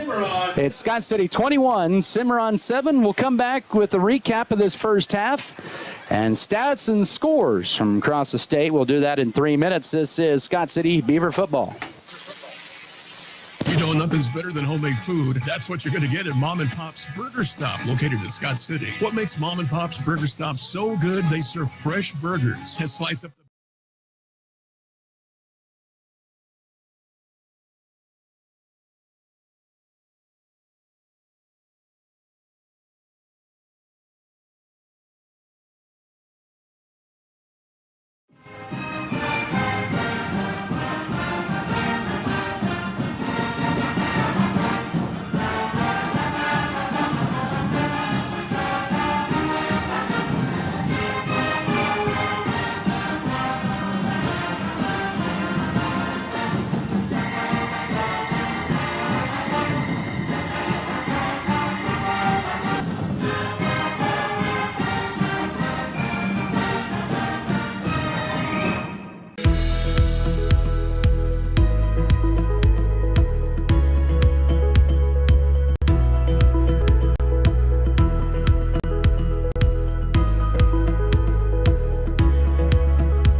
The world needs more farmers.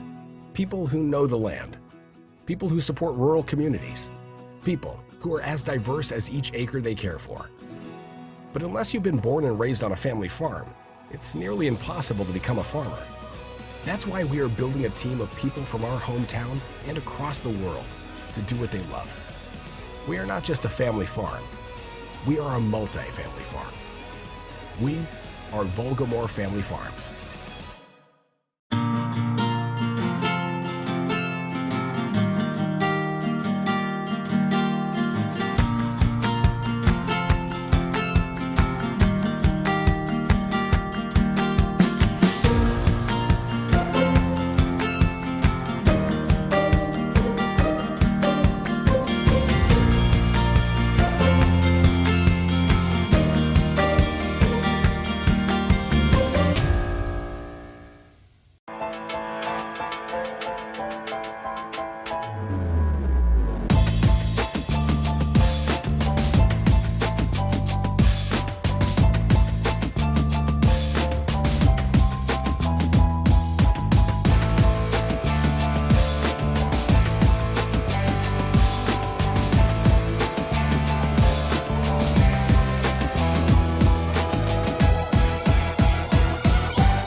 Go with the proven winner.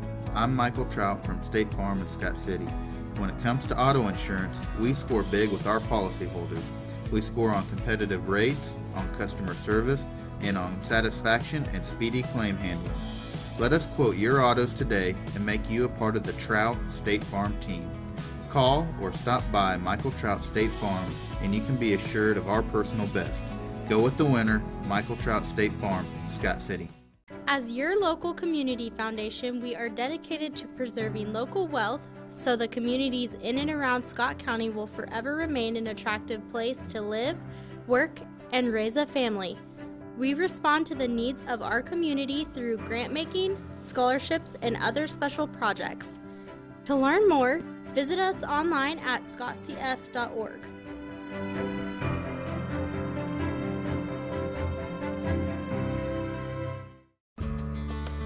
Adding value to our community has been our priority since day one. That's why the Scott Co-op is here with 8 elevator locations, 2 service stations, 5 car trolls, bulk fuel and oil delivery, as well as a full-service agronomy department, including agronomy services, seed, chemical, fertilizer, and custom application. Visit us online at scottcoop.com or download our app for more information. Scott Co-op is a proud supporter of our local communities. Instead of having 2 wide over here, 2 wide, they started doing some other things, and I don't know.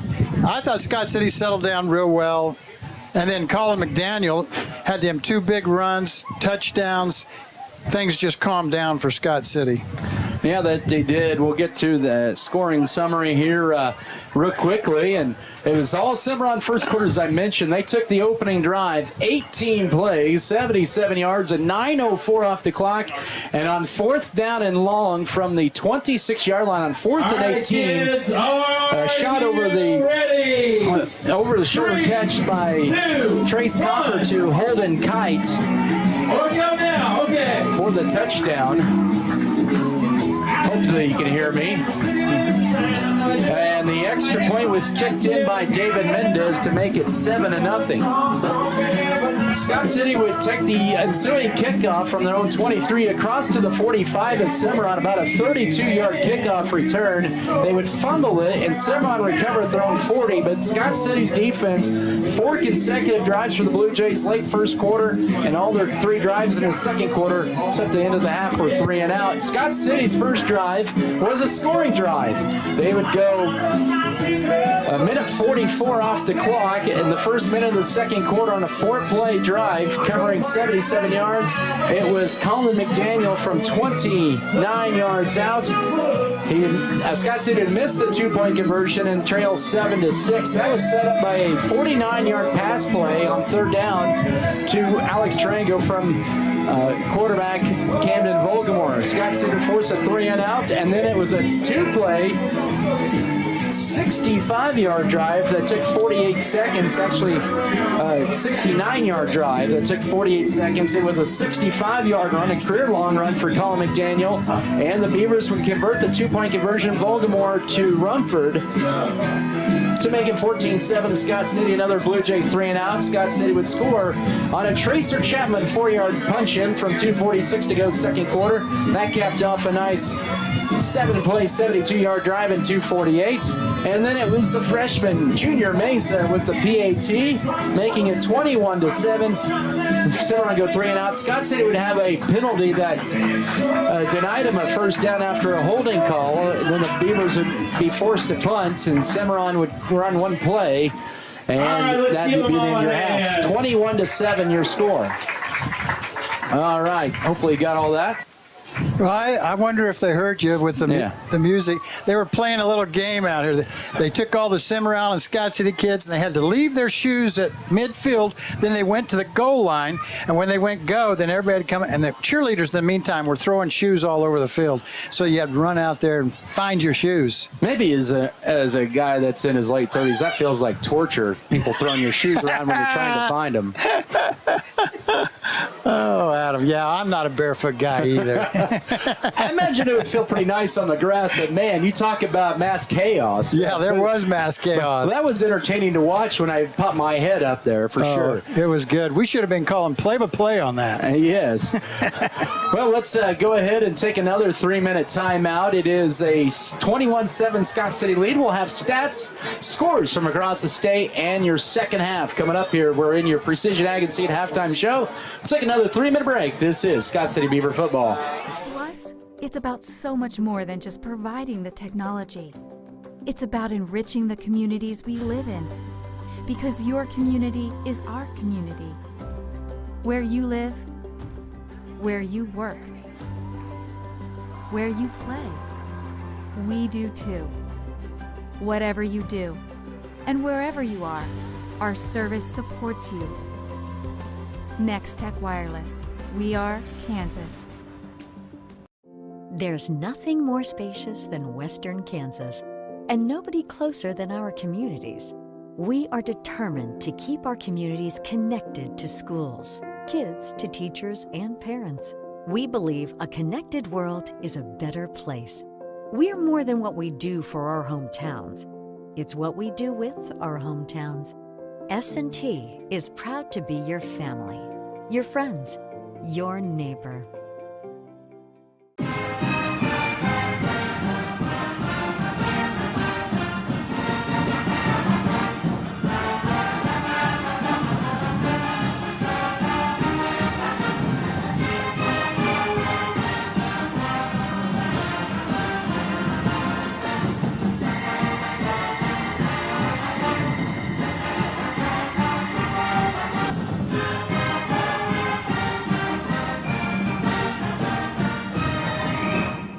For exceptional service in real estate, put Stephanie Shapland at Shapland Real Estate to work for you.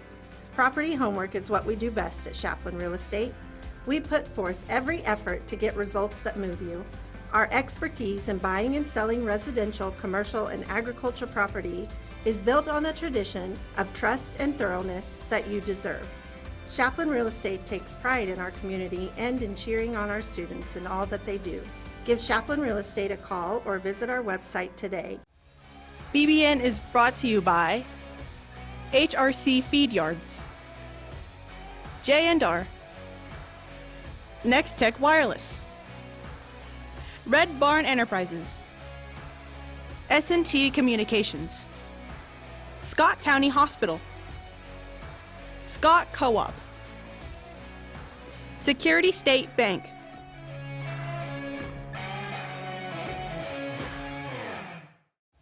BBN is brought to you by American Implement, All-in-One Wash, B&H Paving, Fairley Company, Faroe Heating and Cooling, First National Bank, Great Western Tire, Harris Chiropractic,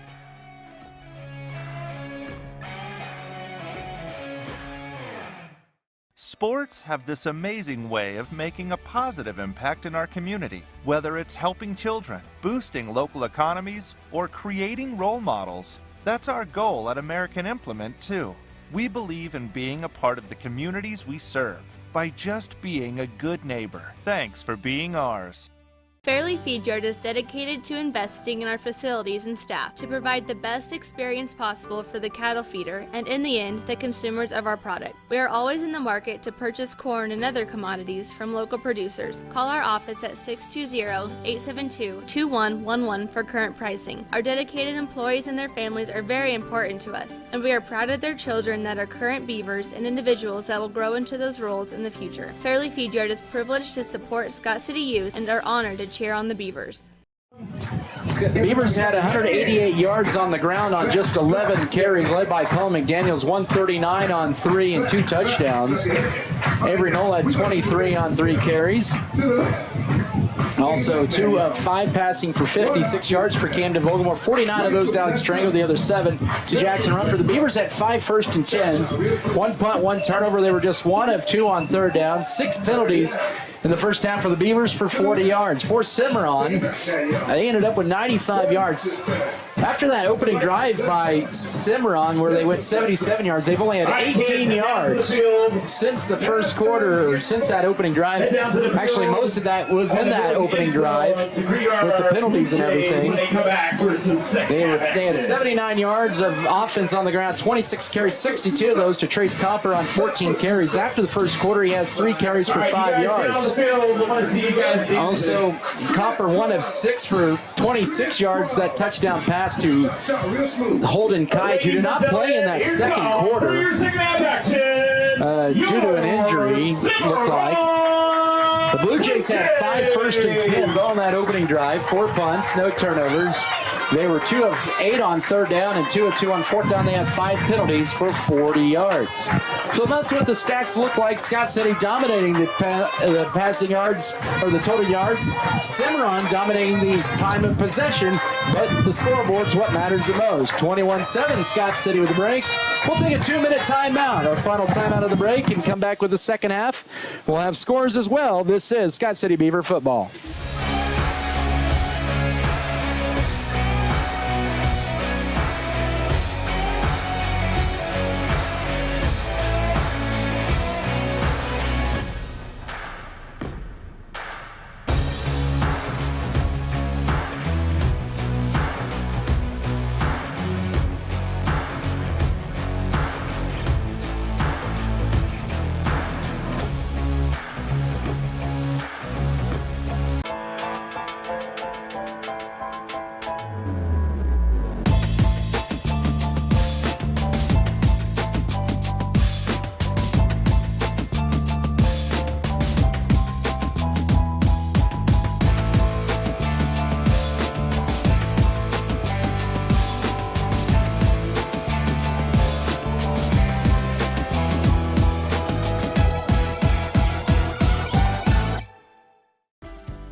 Furrow Heating and Cooling of Scott City is a proud sponsor of Beaver activities. Brent and Angie take pride in helping our activities and support our students 100%. They can also help you with any heating and cooling needs that you have. Give Furrow Heating and Cooling a call at 620-872-3508 and see if they can help you with your needs today.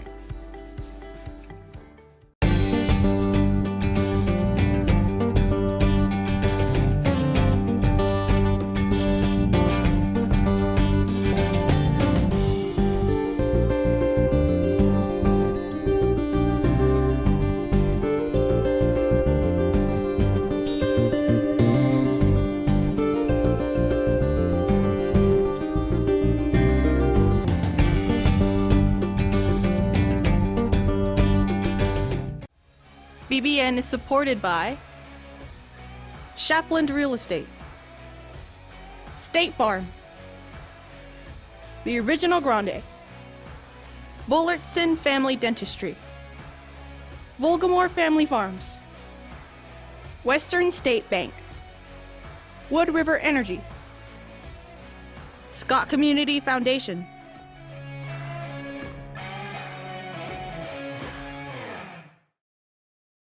Eagles 36, Goodland 6. It was a 12-6 game after the first quarter, so Ray has opened it up big on Goodland. At halftime at Denon Field in Colby, it's the Eagles of Colby under the debut of Coach Ryan Mosier. 20-2. Ulysses got the safety in the second quarter. Colby all 20 points in the first quarter. Halftime at Holcomb, it is Holcomb 7, Liberal nothing. So that score held since the first quarter. Hugoton put up a big second quarter with 28 points. And Rule Kismet, they lead Southwestern Heights 35-0 at the break. Hugoton 35, Southwestern Heights nothing. Other 3A scores: Concordia over Chapman on the road in the NCKL 13-6. Hoisington 14-6. They lead it over the Swathers of Heston at the break. Andale at the end of the first quarter, well, looks like they're going to continue that nation's longest winning streak. They're up 40-8 over their big rival, the Weldington Crusaders. Cheney in a really big matchup of 3A versus 2A. Cheney 13-0 over Kingman, and Hayden over Opie 28-6. Here it's 21-7 for Scott City. As we're moments away from beginning the second half, and what do you think about some of them scores, Tim? Well, the Colby Alyssa score is a shocker for me. But I think Holcomb, they beat Liberal last year too, yeah, I think. It was 34-20, but yeah, Liberal is a much improved team. They are, and they had a lot of kids back. Yes. I thought Liberal would maybe win that one. Yeah, well, you never know. The music, I feel like I'm at a wedding dance, Adam. Did we leave and go to the wedding dance? Well, I mean, that's what it feels like. In the words of Taylor Swift now, shake it off. Yeah. We're moments away from starting the second half here. Scott City with a 21-7 lead, and really, it was just a tale of two quarters. Scott City needed about 11 minutes to adjust. Yeah. Second quarter, they really dominated it, and the end of the first quarter. What would you like to see from the Beavers here as we head into the third quarter? What I think is going to happen in the third quarter is more of what happened in the second quarter. I'm sorry, but I don't see Cimarron crawling back into this ball game. I think Scott City will just extend their lead.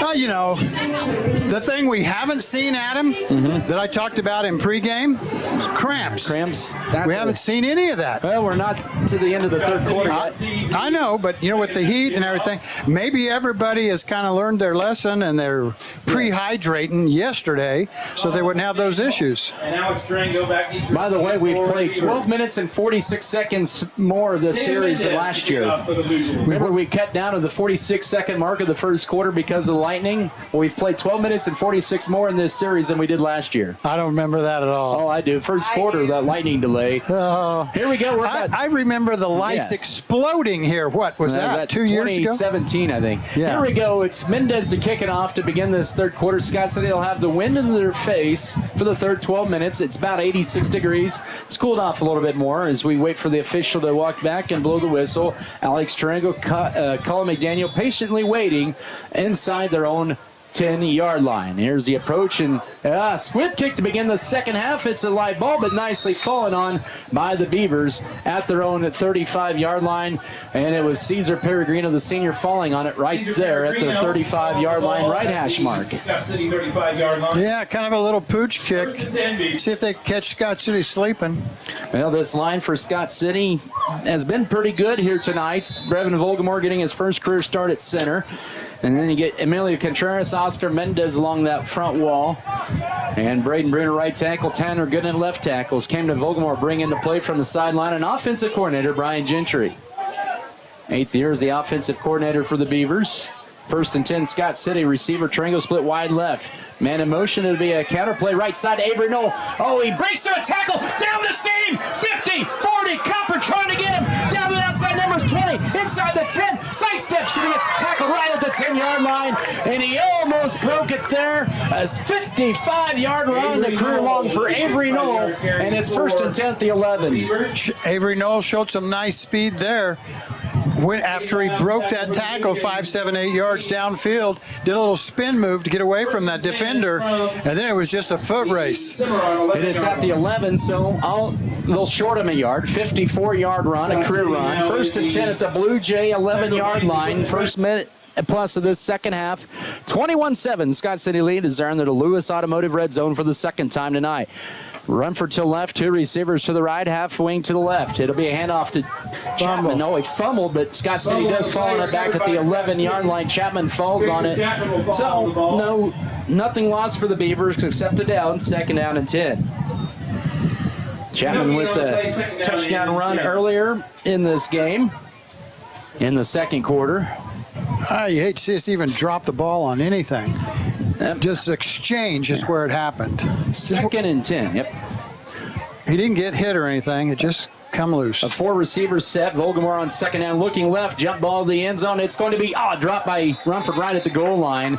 He might have felt the pressure on the left side by David Mendez, and it'll bring up 3rd and 10 for Scott City with exactly 11 minutes to go third quarter. Well, Rumford's a lot bigger than the kid guarding him. Ball, to me, just wasn't thrown deep enough into the end zone. And They'll get that. You know how passing is. It's a timing thing. They'll get that timing down. That's going to be a great play for Scott City before the season's over. 1 of 3 of the Beavers on third downs. It'll be an option pass by Vogelmore to the back of the end zone. Colin McDaniel makes it. He adjusts. Touchdown Scott City with 10:54 to go third quarter. Camden Vogelmore with his first varsity touchdown pass. And Colin McDaniel matches his touchdown receptions from a year ago, and it's 27-7. Colin McDaniel, it's his story tonight, isn't it? And we're going to have possibly some history in the making. It's Dayanara Castillo, who's also serving as a volleyball player, looking to become possibly the first female on the football team to score a point. The extra point, number 10. In varsity competition. Dayanara Castillo. Out of the hold of Colin McDaniel. Snap is good, placed down. The kick is on the way. Yes, she got it! Dayanara Castillo into the history books there. 28-7, first minute of the third quarter. How about that? Well, she is Freddie Sines' sister, who was our kicker a year ago. And she wears that number 10 as well. Yeah, that was awesome. Let's go to break. We'll come back in 30 seconds. This is Scott City football. At American Implement, we know that our farmers and ranchers are getting up and going to work every morning to provide food, fuel, and fiber for the world. And even though time and technology keeps us constantly changing, one thing will always remain the same. We promise that we'll continue working right beside you. We appreciate all that you do for our country and our communities. From all of us at American Implement, thank you, and may God bless the American farmer and rancher.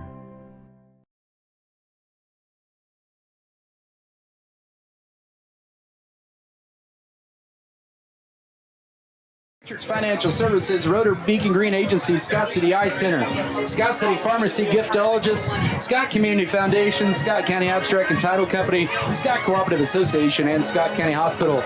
A drive for Scott City that lasted just 66 seconds, 4 plays, 65 yards on a 3rd and 10. At the 11, it was Camden Vogelmore to Colin McDaniel for the 11-yard connection, and Dayanara Castillo with the PAT to make it 28-7. Jackson Rumford boots this one, and it'll be retrieved at about the 16-yard line by Mendez. Goes to his left across the 20, 25, gets the outside and is knocked out of bounds across the 30 by the kicker, Jackson Rumford, at about the 32-yard line.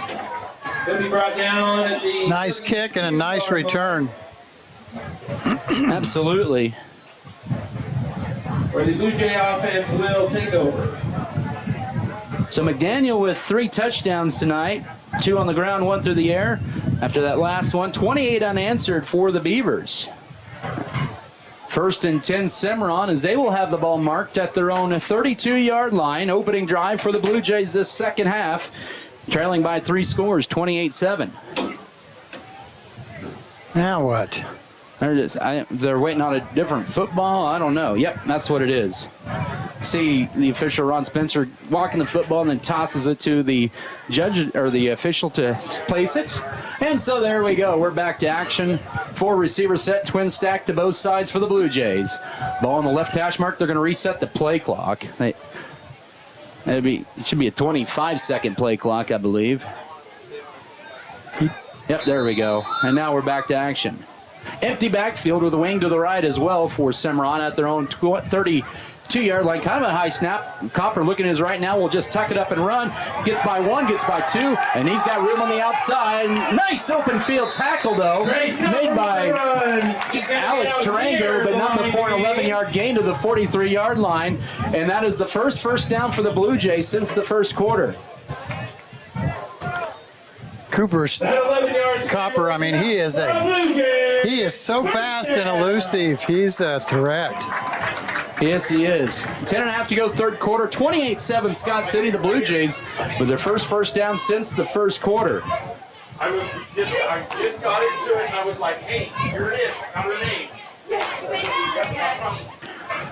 Shotgun setup with the man to his left. I believe that is Seifert. Long snap, it'll be option keeper, but handoff right side. Actually, that is Kite. He'll lose a couple yards. Holding Kite on the carry. Scott City did a good job of stringing that play off to the short side right. And a loss of a yard back to the 42. 2nd and 11.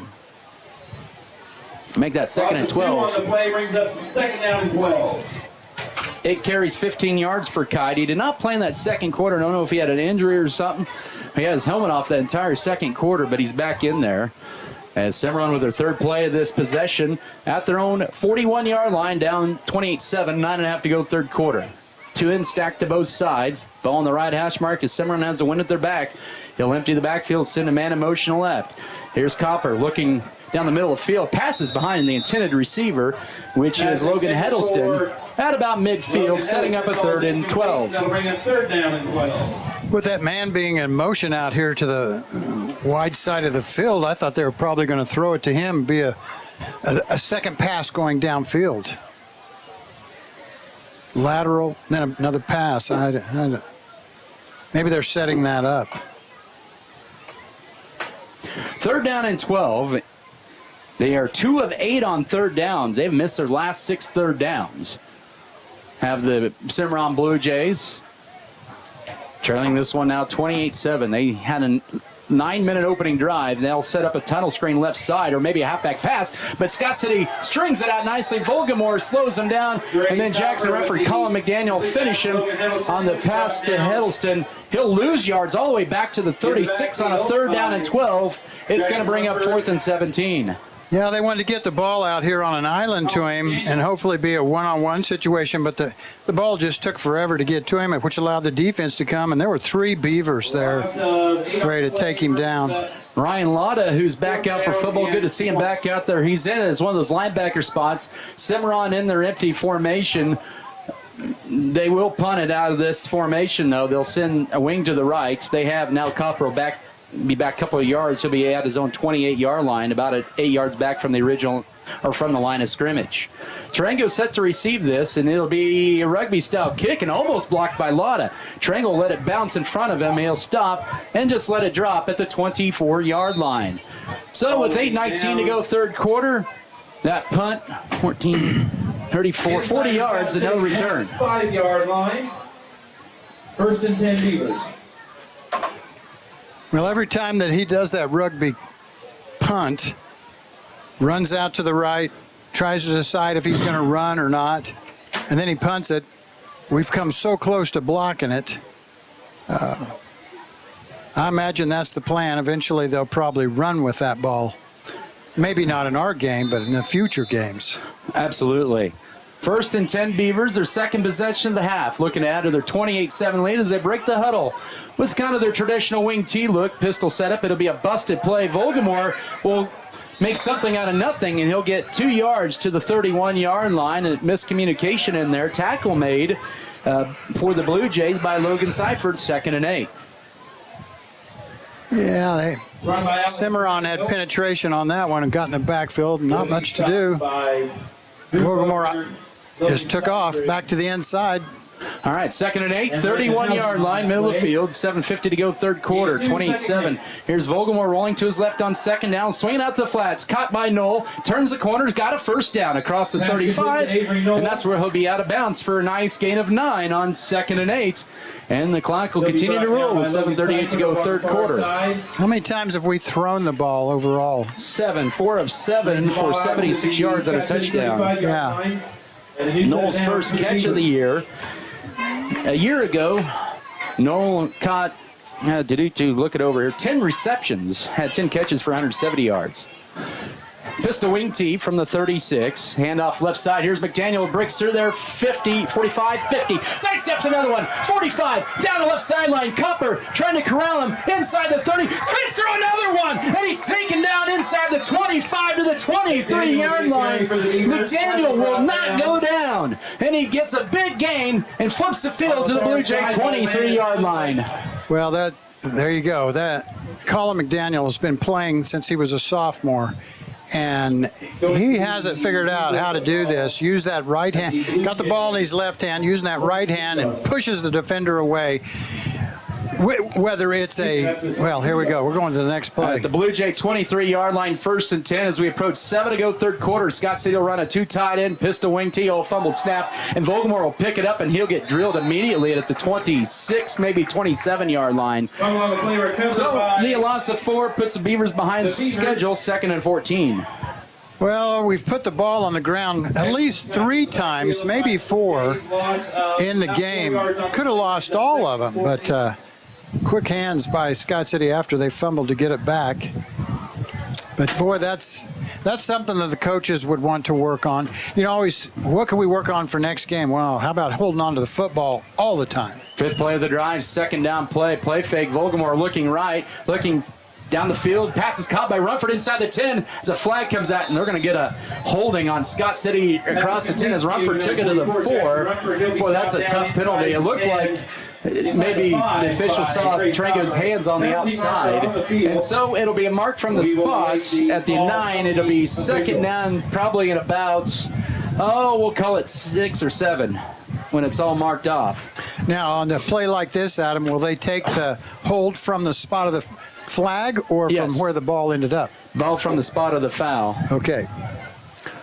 Oh, we got a blindside block. Okay. I guess they didn't say, or they said that Trango did not get his head in front of the defender, so it's a blindside block against Scott City. So that'll wipe that whole thing off there and mark it to at least the 24-yard line instead of 2nd and 12. East Central Plains Equipment red zone. And they're going to mark this 24-yard line, 15-yard penalty. You got to love the effort, though, by Trango blocking there. Yes.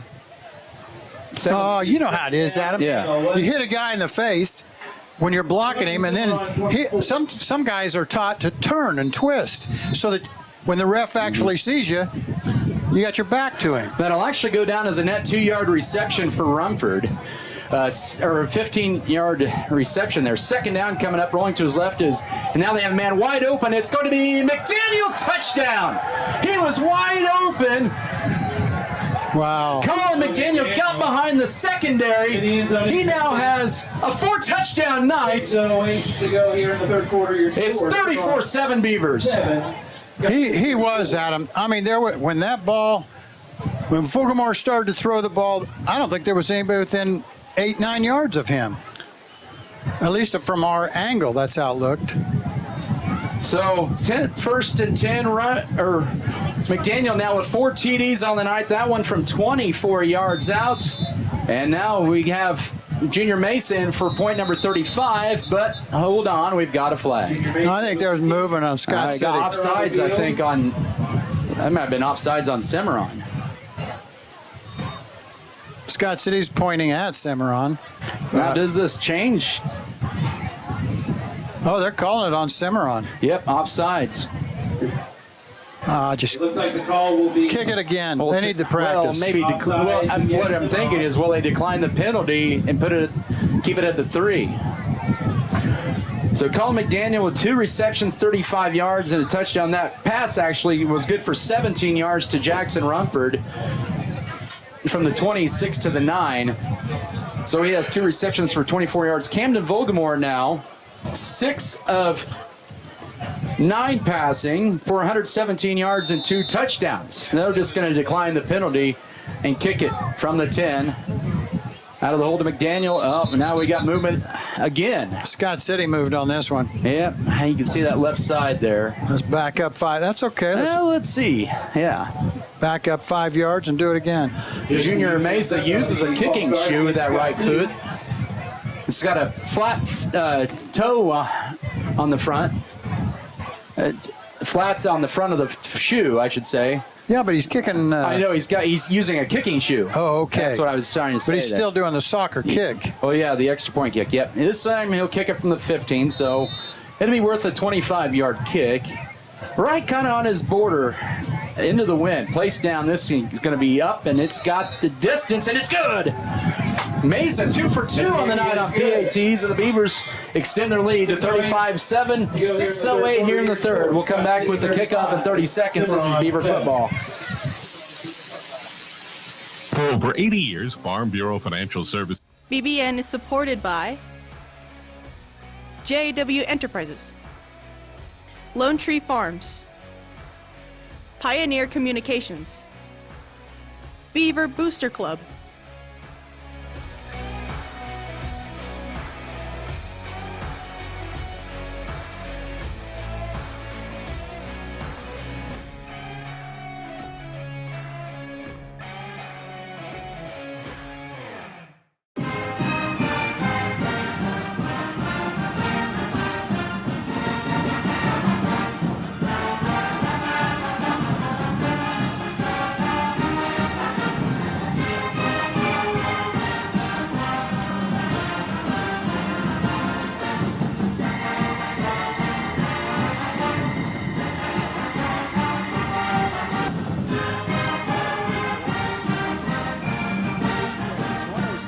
that one 211. So some quick drives covering a good chunk of field. And the Beavers with 35 unanswered since the first minute of the second quarter and lead at 35-7. As it will be Jackson Rumford to boot this one away. So even after the blindside block, here we go. Here's the kick by Rumford from the 40. High, gets this one deep. As the wind has died down a little bit, it's going to be fielded by Cimarron across the 15, across the 20, and then a convoy of Beavers in there. One of those is Kelton Cook, the junior, as Isaiah Brunk takes it out to about the 22-yard line. 3-yard line. It'll be 1st and 10 for the Blue Jays there. Yeah, right at the midway point of this third period of play. Third quarter feels like it's taking forever. Yes. So much scoring, I guess. Jacob. All right, 1st down and 10. 5:59, third quarter. Ball officially marked at the 23, a 35-7 Beaver advantage. Empty backfield. There is a wing to the right for the Blue Jays. Copper looks over left, sends a man in motion from left to right on 1st and 10, and he'll be back to pass. Has all kinds of time. Fires in the middle of the field, wide open, making the catch. Is holding Kite, breaks through a tackle across midfield, and he'll take it to the 46-yard line. He broke through the tackle of Avery Knoll, did Kite at midfield, and then takes it 4 more yards to the 46-yard line. A nice pickup on the play of 28 yards. 31 yards for the Blue Jays. Kite came from the middle of the field, middle of the lineup, and went straight down the field at an angle to the left. 1st and 10. Now they're just going to check it up down the middle of the field again. Pass is deflected. Nice recovery that time by Alex Tarango. They were going for the fly pattern to Peyton Dye. And it'll bring up 2nd down and 10. Cimarron receiver was open, but Tarango made up the difference. I saw a report on him that says he runs a 4.55. He's got that good speed. He does. He closed that gap, saw that ball, went up there and just smacked it away. Kelton Cook right now in a defensive end for Scott City on 2nd and 10 at the Blue Jay 46. Trips bunch to the right. 2 to the left, an empty backfield for Copper. He's gone 6 of about 11 tonight. Or make that 3 of 11. Here's a pass left side and overthrown and complete. Looking left side for the freshman Isaiah Bronca, and brings up a 3rd and 10. The ball's incomplete. That'll bring up 3rd down to the Blue Jays. And now he's actually 3 of 10 for 49 yards. That's all their quarterback is passing? Yep. Wow, I would have thought it had been more than that. And they had 26 on the touchdown, and then he had a -5-yard pass in that last series. Yeah. 5:24 to go, third quarter as the clock is stopped. Beavers up 35-7, an empty backfield for the Blue Jays. You just feel like they're just going all for nothing here these last 3 plays. I agree. They'd like to score. 4th play of this drive. Copper with 15 to snap. It has time now under duress as he rolls to his right. As a flag comes out, nice play that time, running him out of bounds. Copper on the scramble out. They're going to call a hold on that, but yeah, that was Bryce Huntermark, the senior defensive end. Scott City will decline that, take the play. Well, whether they're on the plus side of the 50, do you think about taking it, making it 3rd and 20? Nah, I take it right now. I just leave it there. Nope, they do decline it. They'll take the play. It'll be a gain of a yard, or no gain actually for Copper. City will decline the penalty, and that will bring up 4th down. And bring up a 4th down. Blue Jays are now 2 of 10 on 3rd down. By the way, they were 2 of 2 to begin the ball game. So 4th and 10 at the Scott City 46-yard line. That was good pressure on the right side by the Beavers.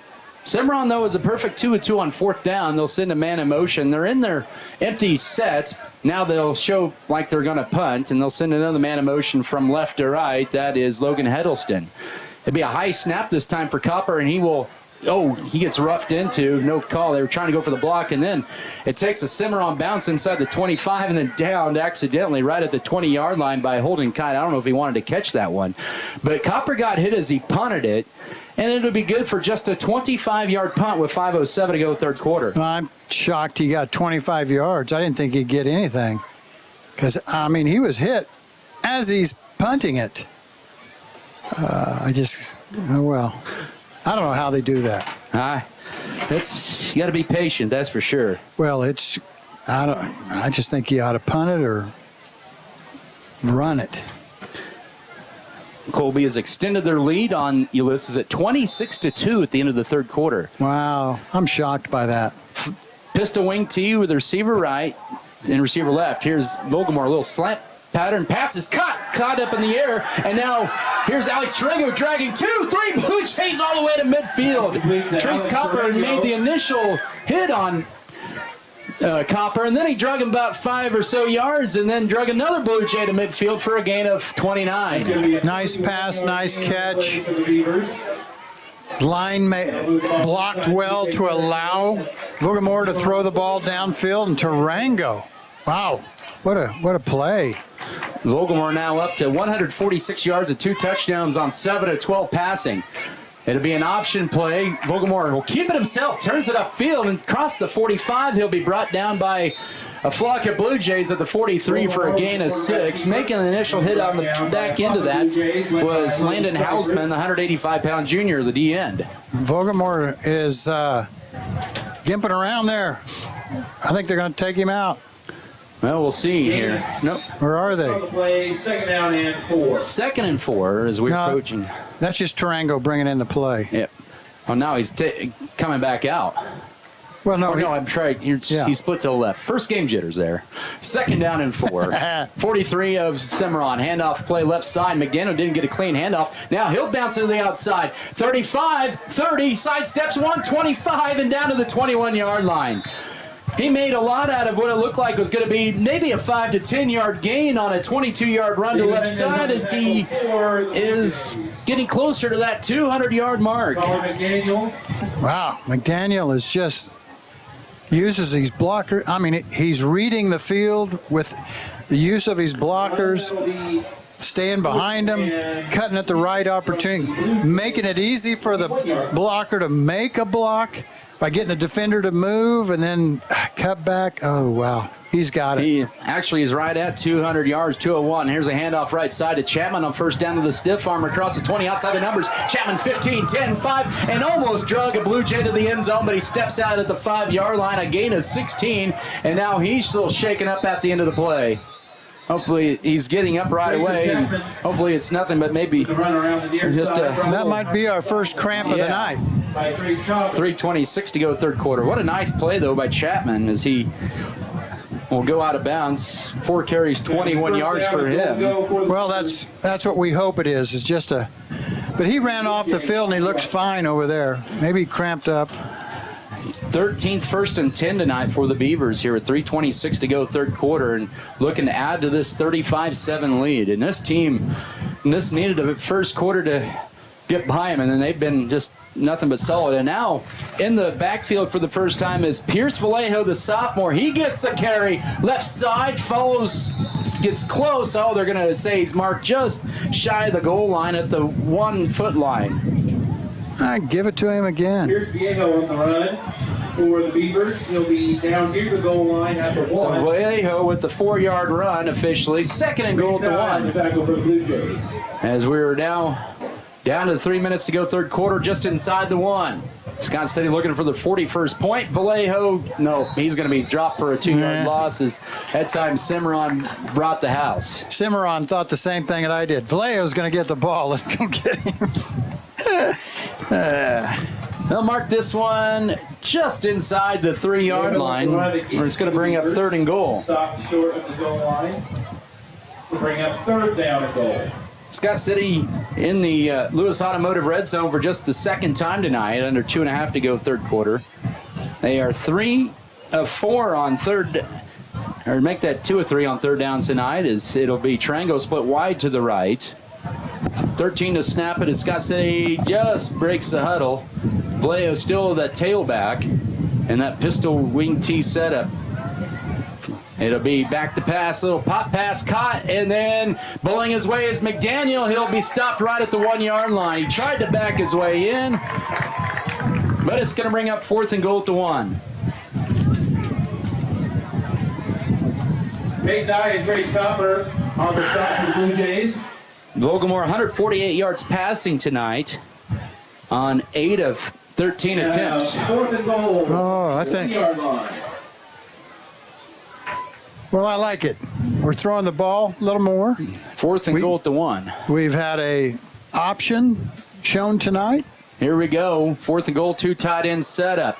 It's going to be a keeper or handoff to Griffin Edwards. He finds the end zone standing up. Touchdown, Scott City. 41 unanswered now for the Beavers on one of their longest drives of the night that took almost 4 minutes. Touchdown, Beavers. Nothing fancy about that. About a yard to go, half a yard, whatever it was, really close. A 3-minute, 44-second drive.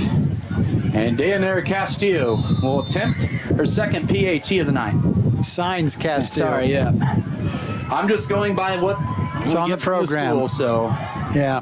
Here's the snap placed down. The kick is going to be blocked. That's not very nice, Cimarron. I gave that joking. And it remains now 41-7. The Beavers lead it here. 1:23 to go, third quarter. The kickoff coming your way in 30 seconds. This is Scott City football. Transform your farm's future with premium hybrids, robust data, and unparalleled expertise from Axis Seed, Red Barn. We partner with you to customize a plan featuring industry-leading seed that matches your unique soil and growing conditions, helping you to farm differently and making your operation more profitable. Contact us at www.redbarn.ag to gain access to premium seed proven to outperform. And go Beavers! Street in Scott City. Register online at scottrec.org.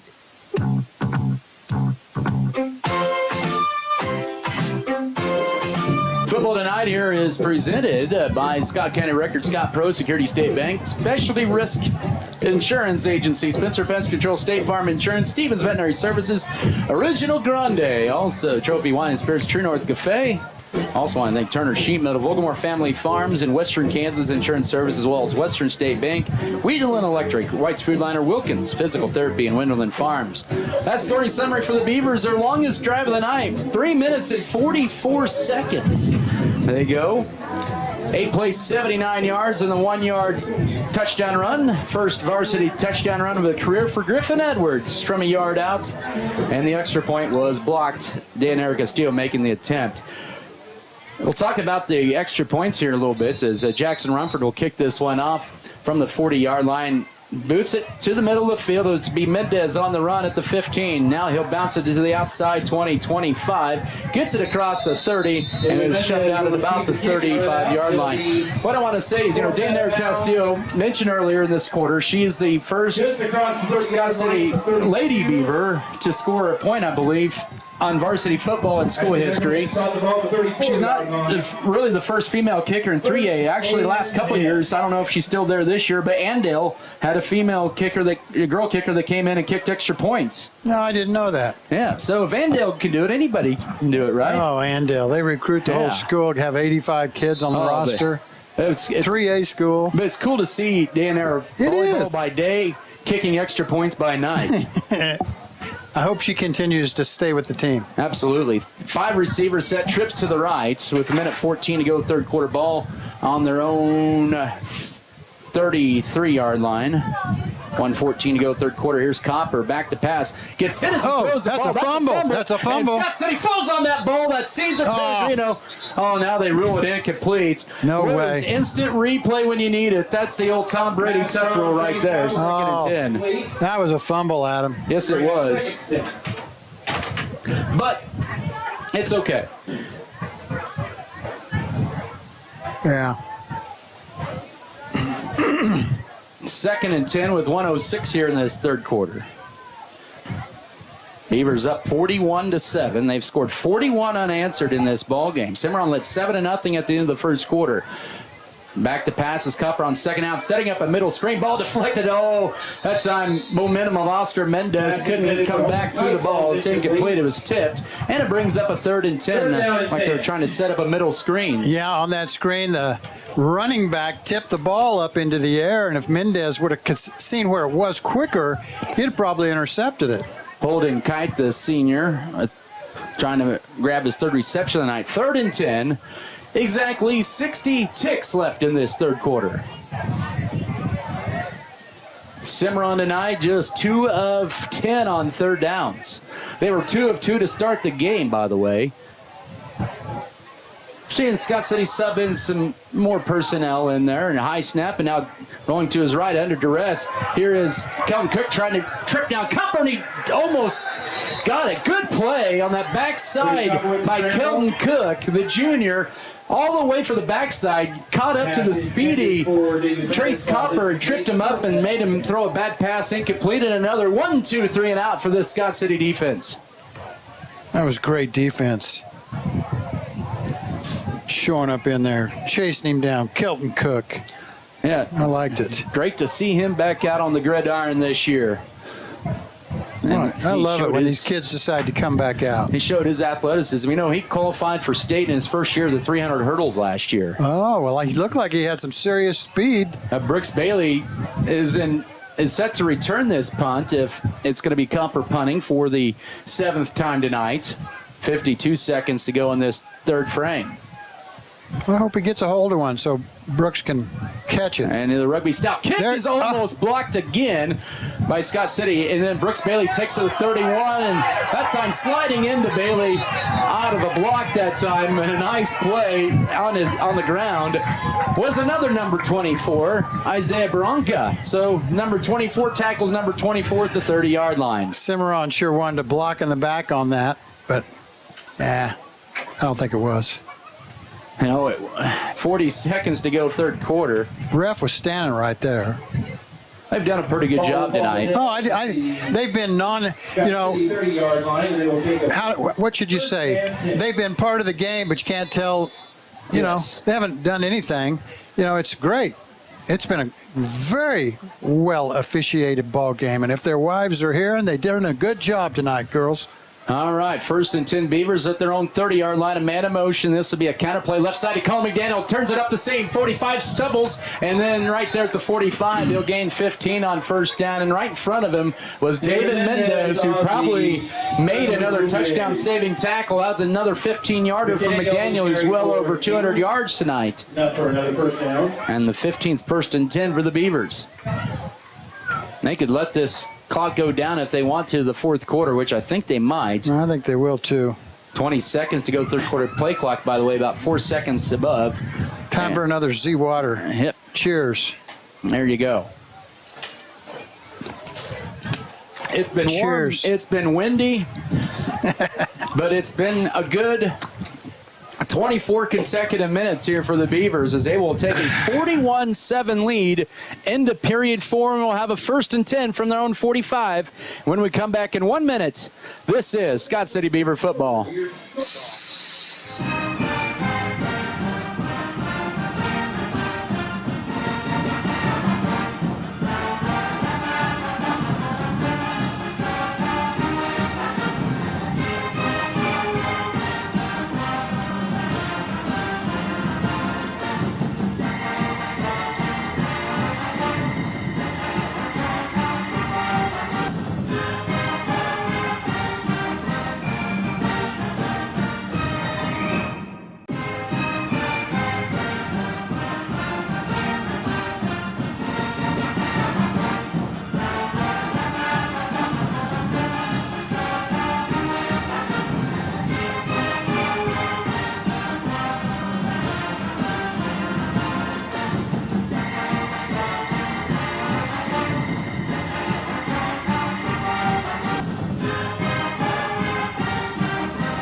Journey. 41-7. Scott City owning this one. I'm getting into the music. Sorry, Adam. Don't stop believing, right? Yeah, Journey. Yeah. Woo! Well, Scott Still feel City. like I'm at that dance instead of a football game. That's all right. It's been good tunes tonight. Scott City trying to win here for the first time since 2017 on first down. Here's a carry. Pierce Vallejo stumbles his way, rumbles his way across the 45 of Cimarron to the 43-yard line. On the gain of 12 as Peyton Bergner makes his season debut at quarterback. On a gain of 12 for Vallejo and a Beaver 1st and 10. In the Blue Jay territory at the 42-yard line. Make it a gain of 13 for Vallejo. He has 3 carries and 15 yards. First play of that 4th quarter right there. On first down, here's a Couchman carry right side. Almost got ear-hold as he takes it for 4 to the 38. His first carry of the year. And makes it 2nd and 6, opening seconds of this 4th quarter. You can see Couchman has some speed. Yes, he does.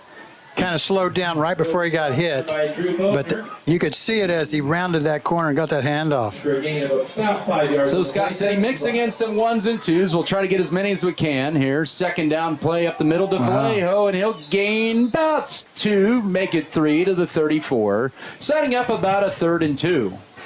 You know, with this big lead, I would love to see Scott City go up the line of scrimmage and stand there for 40 seconds before they snap the ball. Just take the air out of this game. Kelton, I believe Cook comes in. Tanner Gooden still at that left tackle spot.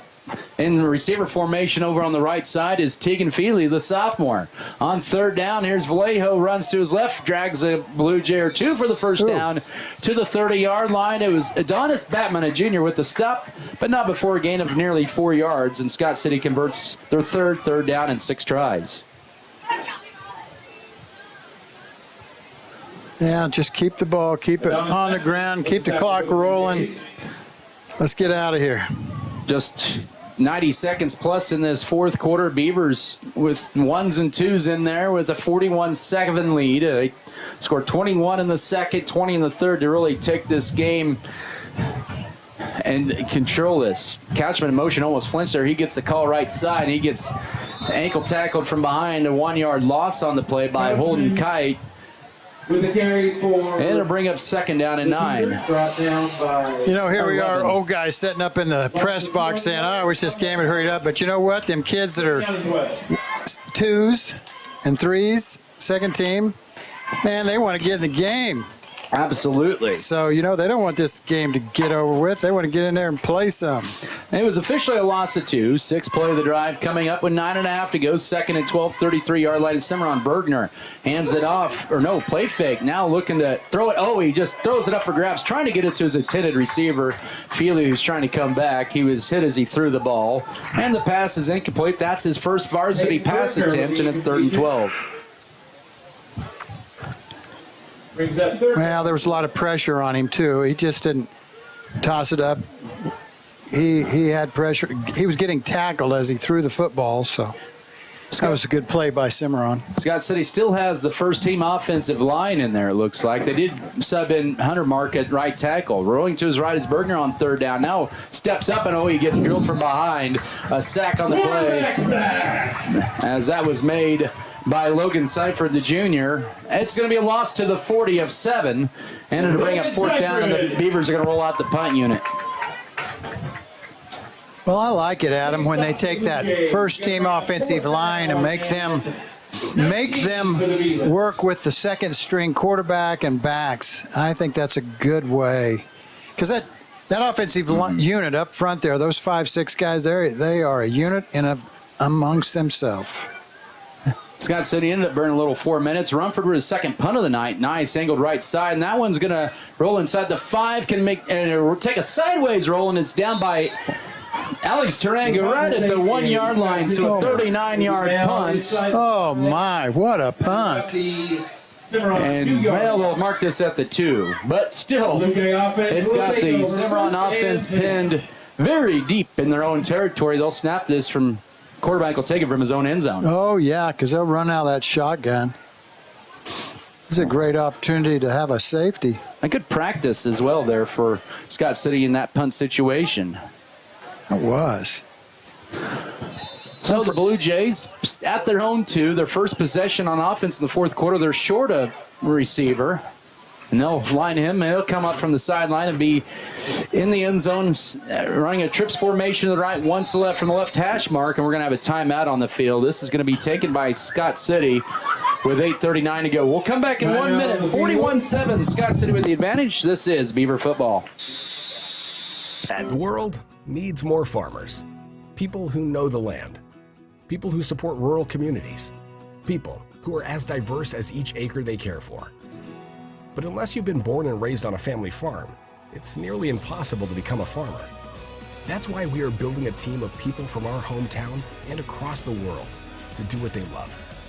We are not just a family farm. We are a multi-family farm.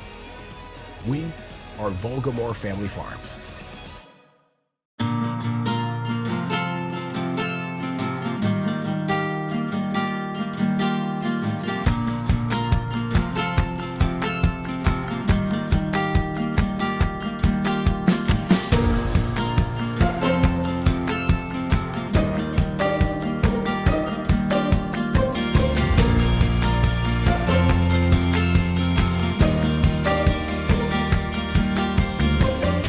Mix 94.5 KSKL, Scott City, powered by Wheatland Electric, committed to improving the lives of their members and the community they serve. Wheatland Electric, delivering energy for life, a Touchstone Energy cooperative. Flag. Well, right out of the timeout, we do have a flag, a dead ball, legal procedure call on Cimarron. Illegal procedure against the Blue Jays. They must, yeah. 1 yard penalty. A huge penalty of 1 yard, but it's half the distance to the goal. From the 1 yard. There's 6 penalty for 41 yards. That's their first penalty since early in the second quarter. From the 1 now, 1st and 11 with 8:39 to go. Copper marking out the signals, maybe changes the play. He'll hand it off up the middle. Oh, squirting through there to about the 5 yard line on a 4 yard gain is going to be Kite, I believe, and it's going to be a Mendez tackle, I believe, as well. Second down coming up. Hand off up the middle, old Kite. Yep.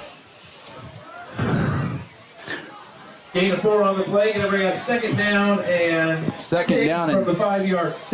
7 from the 5. Here's we're down to 8 minute mark of the game.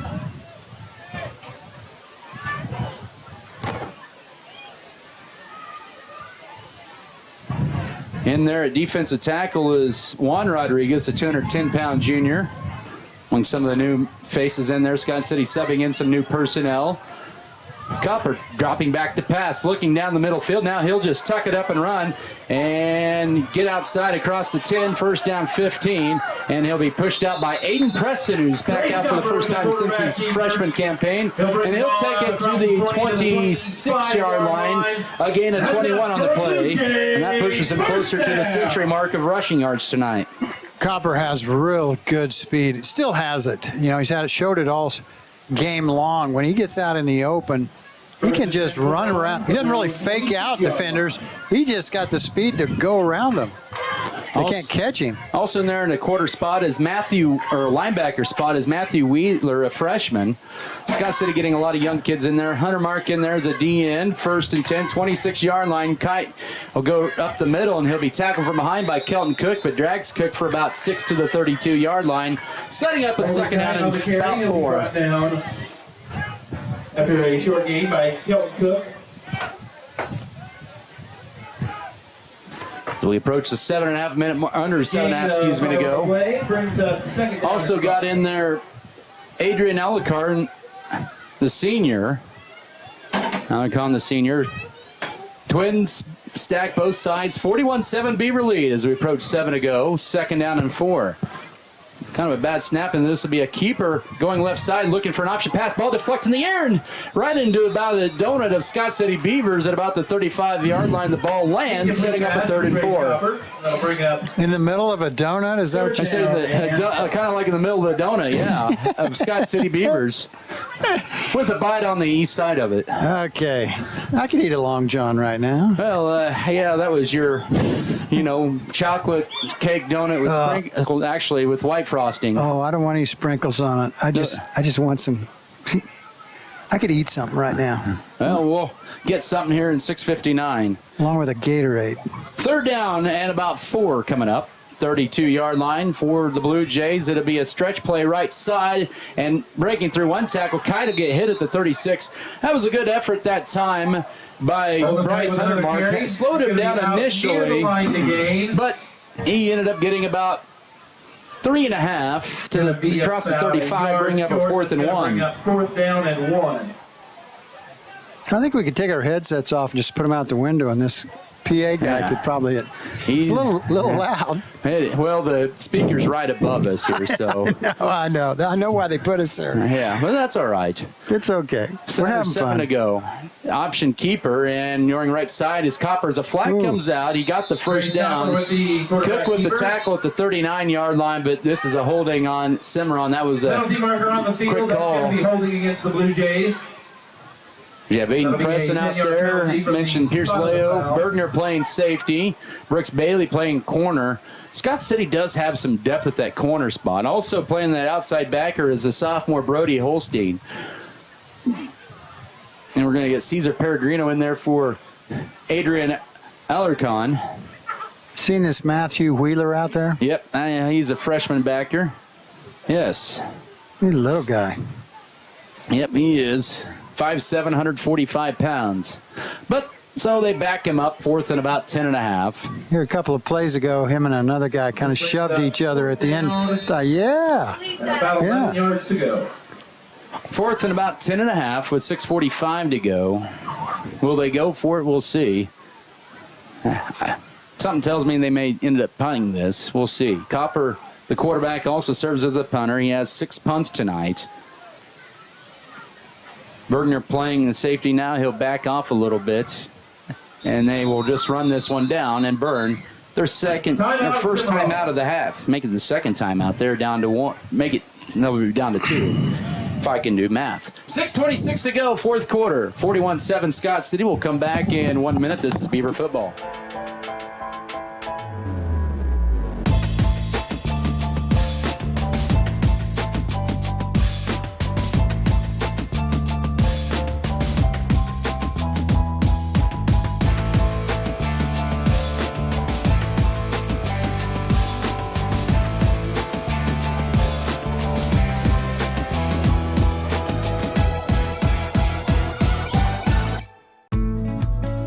Go with the proven winner.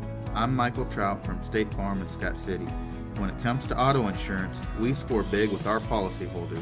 We score on competitive rates, on customer service, and on satisfaction and speedy claim handling. Let us quote your autos today and make you a part of the Trout State Farm team. Call or stop by Michael Trout State Farm and you can be assured of our personal best. Go with the winner, Michael Trout State Farm, Scott City. Looking for someone in custom cattle feeding? Contact Britain with Beaver Creek Feeders at 620-874-5160 today. Back here in Cimarron, 6:26 to go, 41-7 out of the Blue Jay timeout. They'll run like a 4 receiver set as they will actually go for this on 4th down, and under duress it's going to be Copper. Now he rolls to his right, and he's got a lot of room on the right side.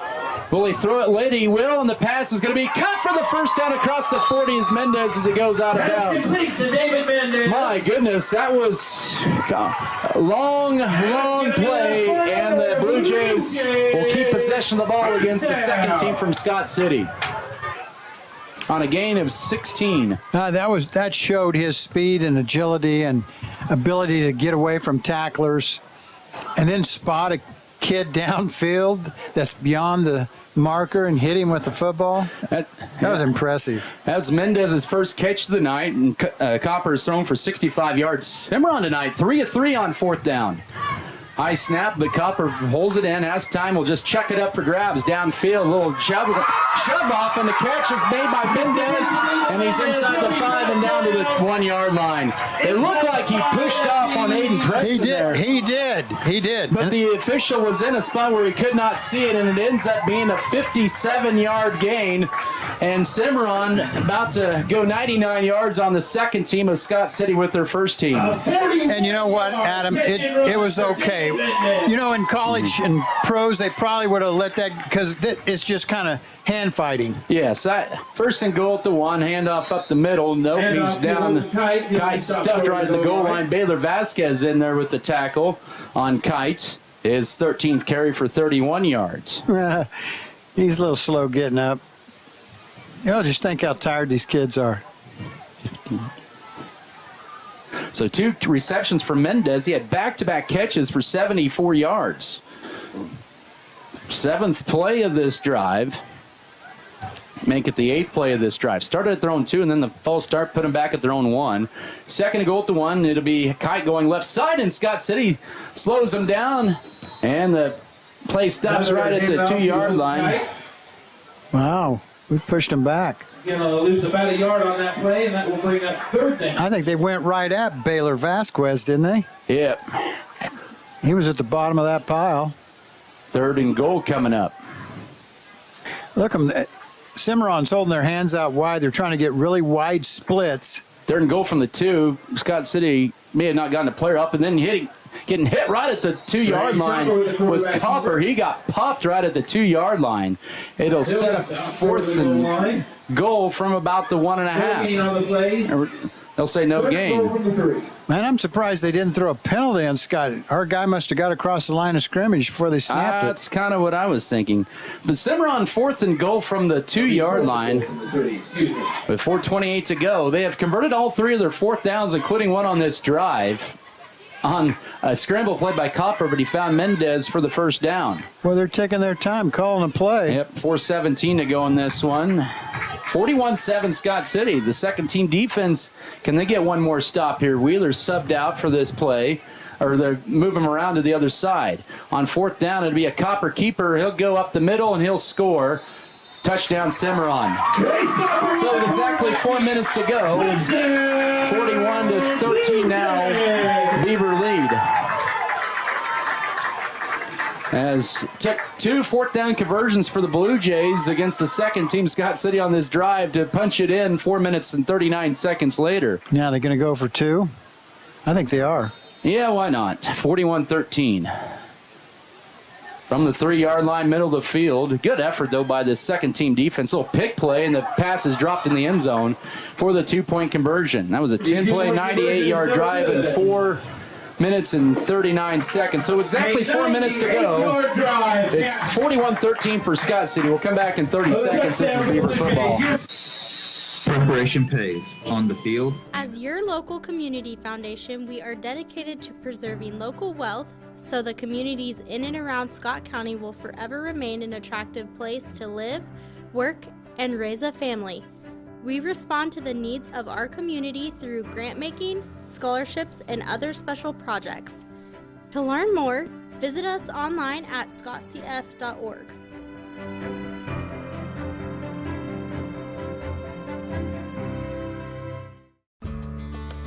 Adding value to our community has been our priority since day one. That's why the Scott Co-op is here with 8 elevator locations, 2 service stations, 5 controls, bulk fuel and oil delivery, as well as a full-service agronomy department, including agronomy services, seed, chemical, fertilizer, and custom application. Visit us online at scottcoop.com or download our app for more information. Scott Co-op is a proud supporter of our local community. They get the 1-yard run or 2-yard run from Copper. Nation into the game to kick off for the Blue Jays. And they missed the 2-point conversion with exactly 4 minutes to go. Pick play. On a pick play, yeah, you're right. It was a pick play. The quarterback just didn't throw it far enough. It was open. This is Wyatt Nation, maybe onside kick. Scott City. Good. Oh, hold on. Yep, looks like they've got an equipment issue to the Blue Jays. Illegal procedure. Yeah. I mean, illegal procedure against the Blue Jays. So they'll be kicking off from their own 35. That's all right. I hope it's an onside kick. Wyatt Nation, yep. Let's get that right. Yeah, Wyatt Nation, the 150-pound sophomore kicker. But I thought the second-team defense, other than one big play, really did a pretty good job against Cimarron's first team. I agree totally, Adam. And they were close to stuffing Cimarron on that 4th down. But we've got to give credit to Cimarron. They did not give up in this game. After Scott City scored 41 straight, a little squib kick caught, and then down to a knee is Avery Knoll on the hands team right at midfield with 3:57 to go. Can they kick the top of the ball, make it bounce around? I think so. Just like we used to do? I believe so. Well, I thought I heard something. Maybe it's in the pros. You can't do that anymore. Yeah, there's something about. Yeah, I think now you're talking about that. So Scott City actually will take over at the Blue Jay 49 with a 28-point lead here. But you can tell here, and it's showing here, Cimarron is a much improved team from a year ago from week 1. Here's Bergner's snap, handoff right side to Couchman, trying to cut it in, sidesteps one. He'll take it across the 45 and to the 44-yard line on first down. We're freshman Isaiah Bronca with a stop, and we're seeing some twos in for Cimarron, and they get to see each other, both Cimarron and Scott City, in 72 hours in Scott City on Monday. I was thinking the same thing. Game time, Monday, 5 o'clock in Scott City. These two teams, JV game. See these kids out there right now. That's who's going to be playing. And a second down carry up the middle for a first down. Goes Pierce Vallejo is entering the game as Jack Leitner, another one, came back out as a junior. He was a receiver to left. Vallejo really pretty impressive, and he actually has matched Colin McDaniel for the most carries after that run to the 37. He has 27 yards on 6 carries on Scott City's 20th, 1st and 10 of the night. Third play of the drive, almost a legal shift there. Here's a counter play left side, breaking couple. Here goes Kevin Wiebe, the sophomore, for a first down, his first varsity carry, and a gain to the 25-yard line. A Baker's dozen on that one with 3 minutes to go. 25-yard line, a gain of 12 on the play. First down. Either one is fine.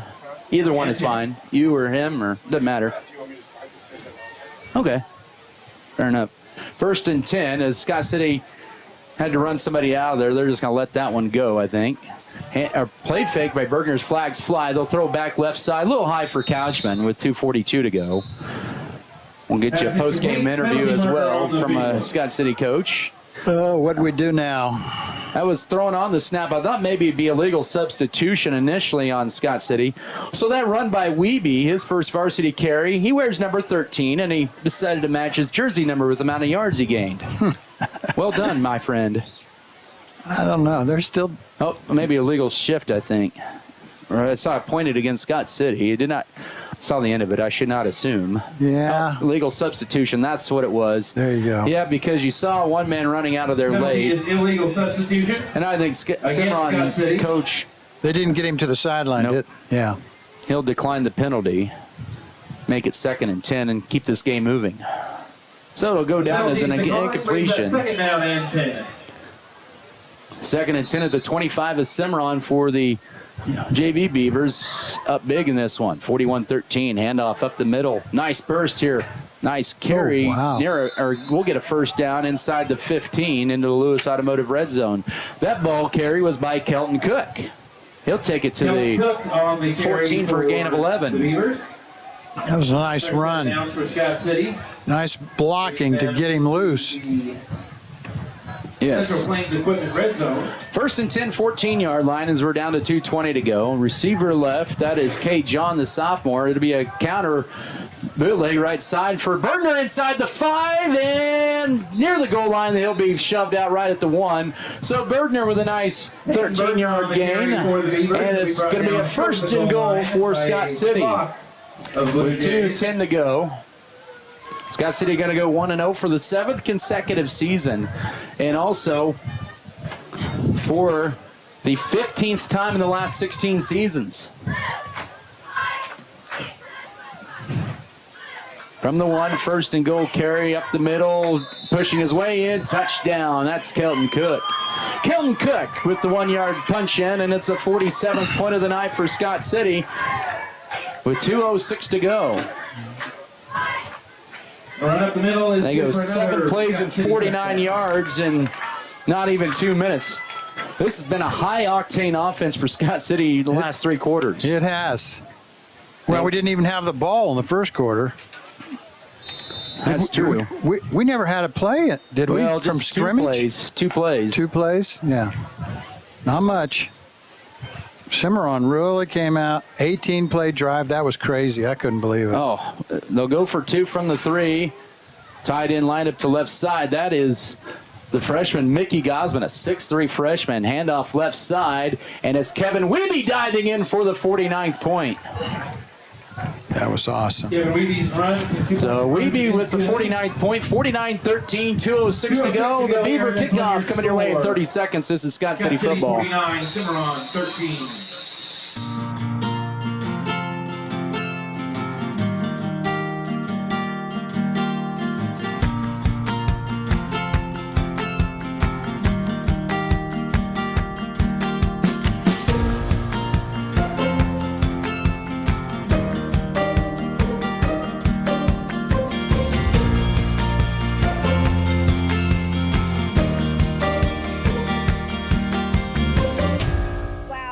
Really old.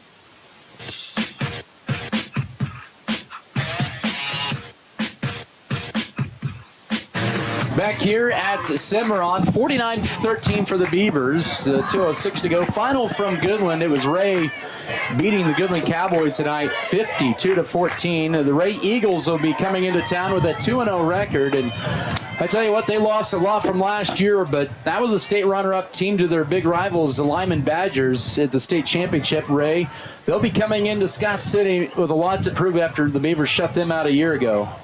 Hey, if you can see to the east, check out that moon. Yeah. That is big, a bright orange pumpkin over there. And if you want to replicate it, just throw a tortilla shell on your windshield.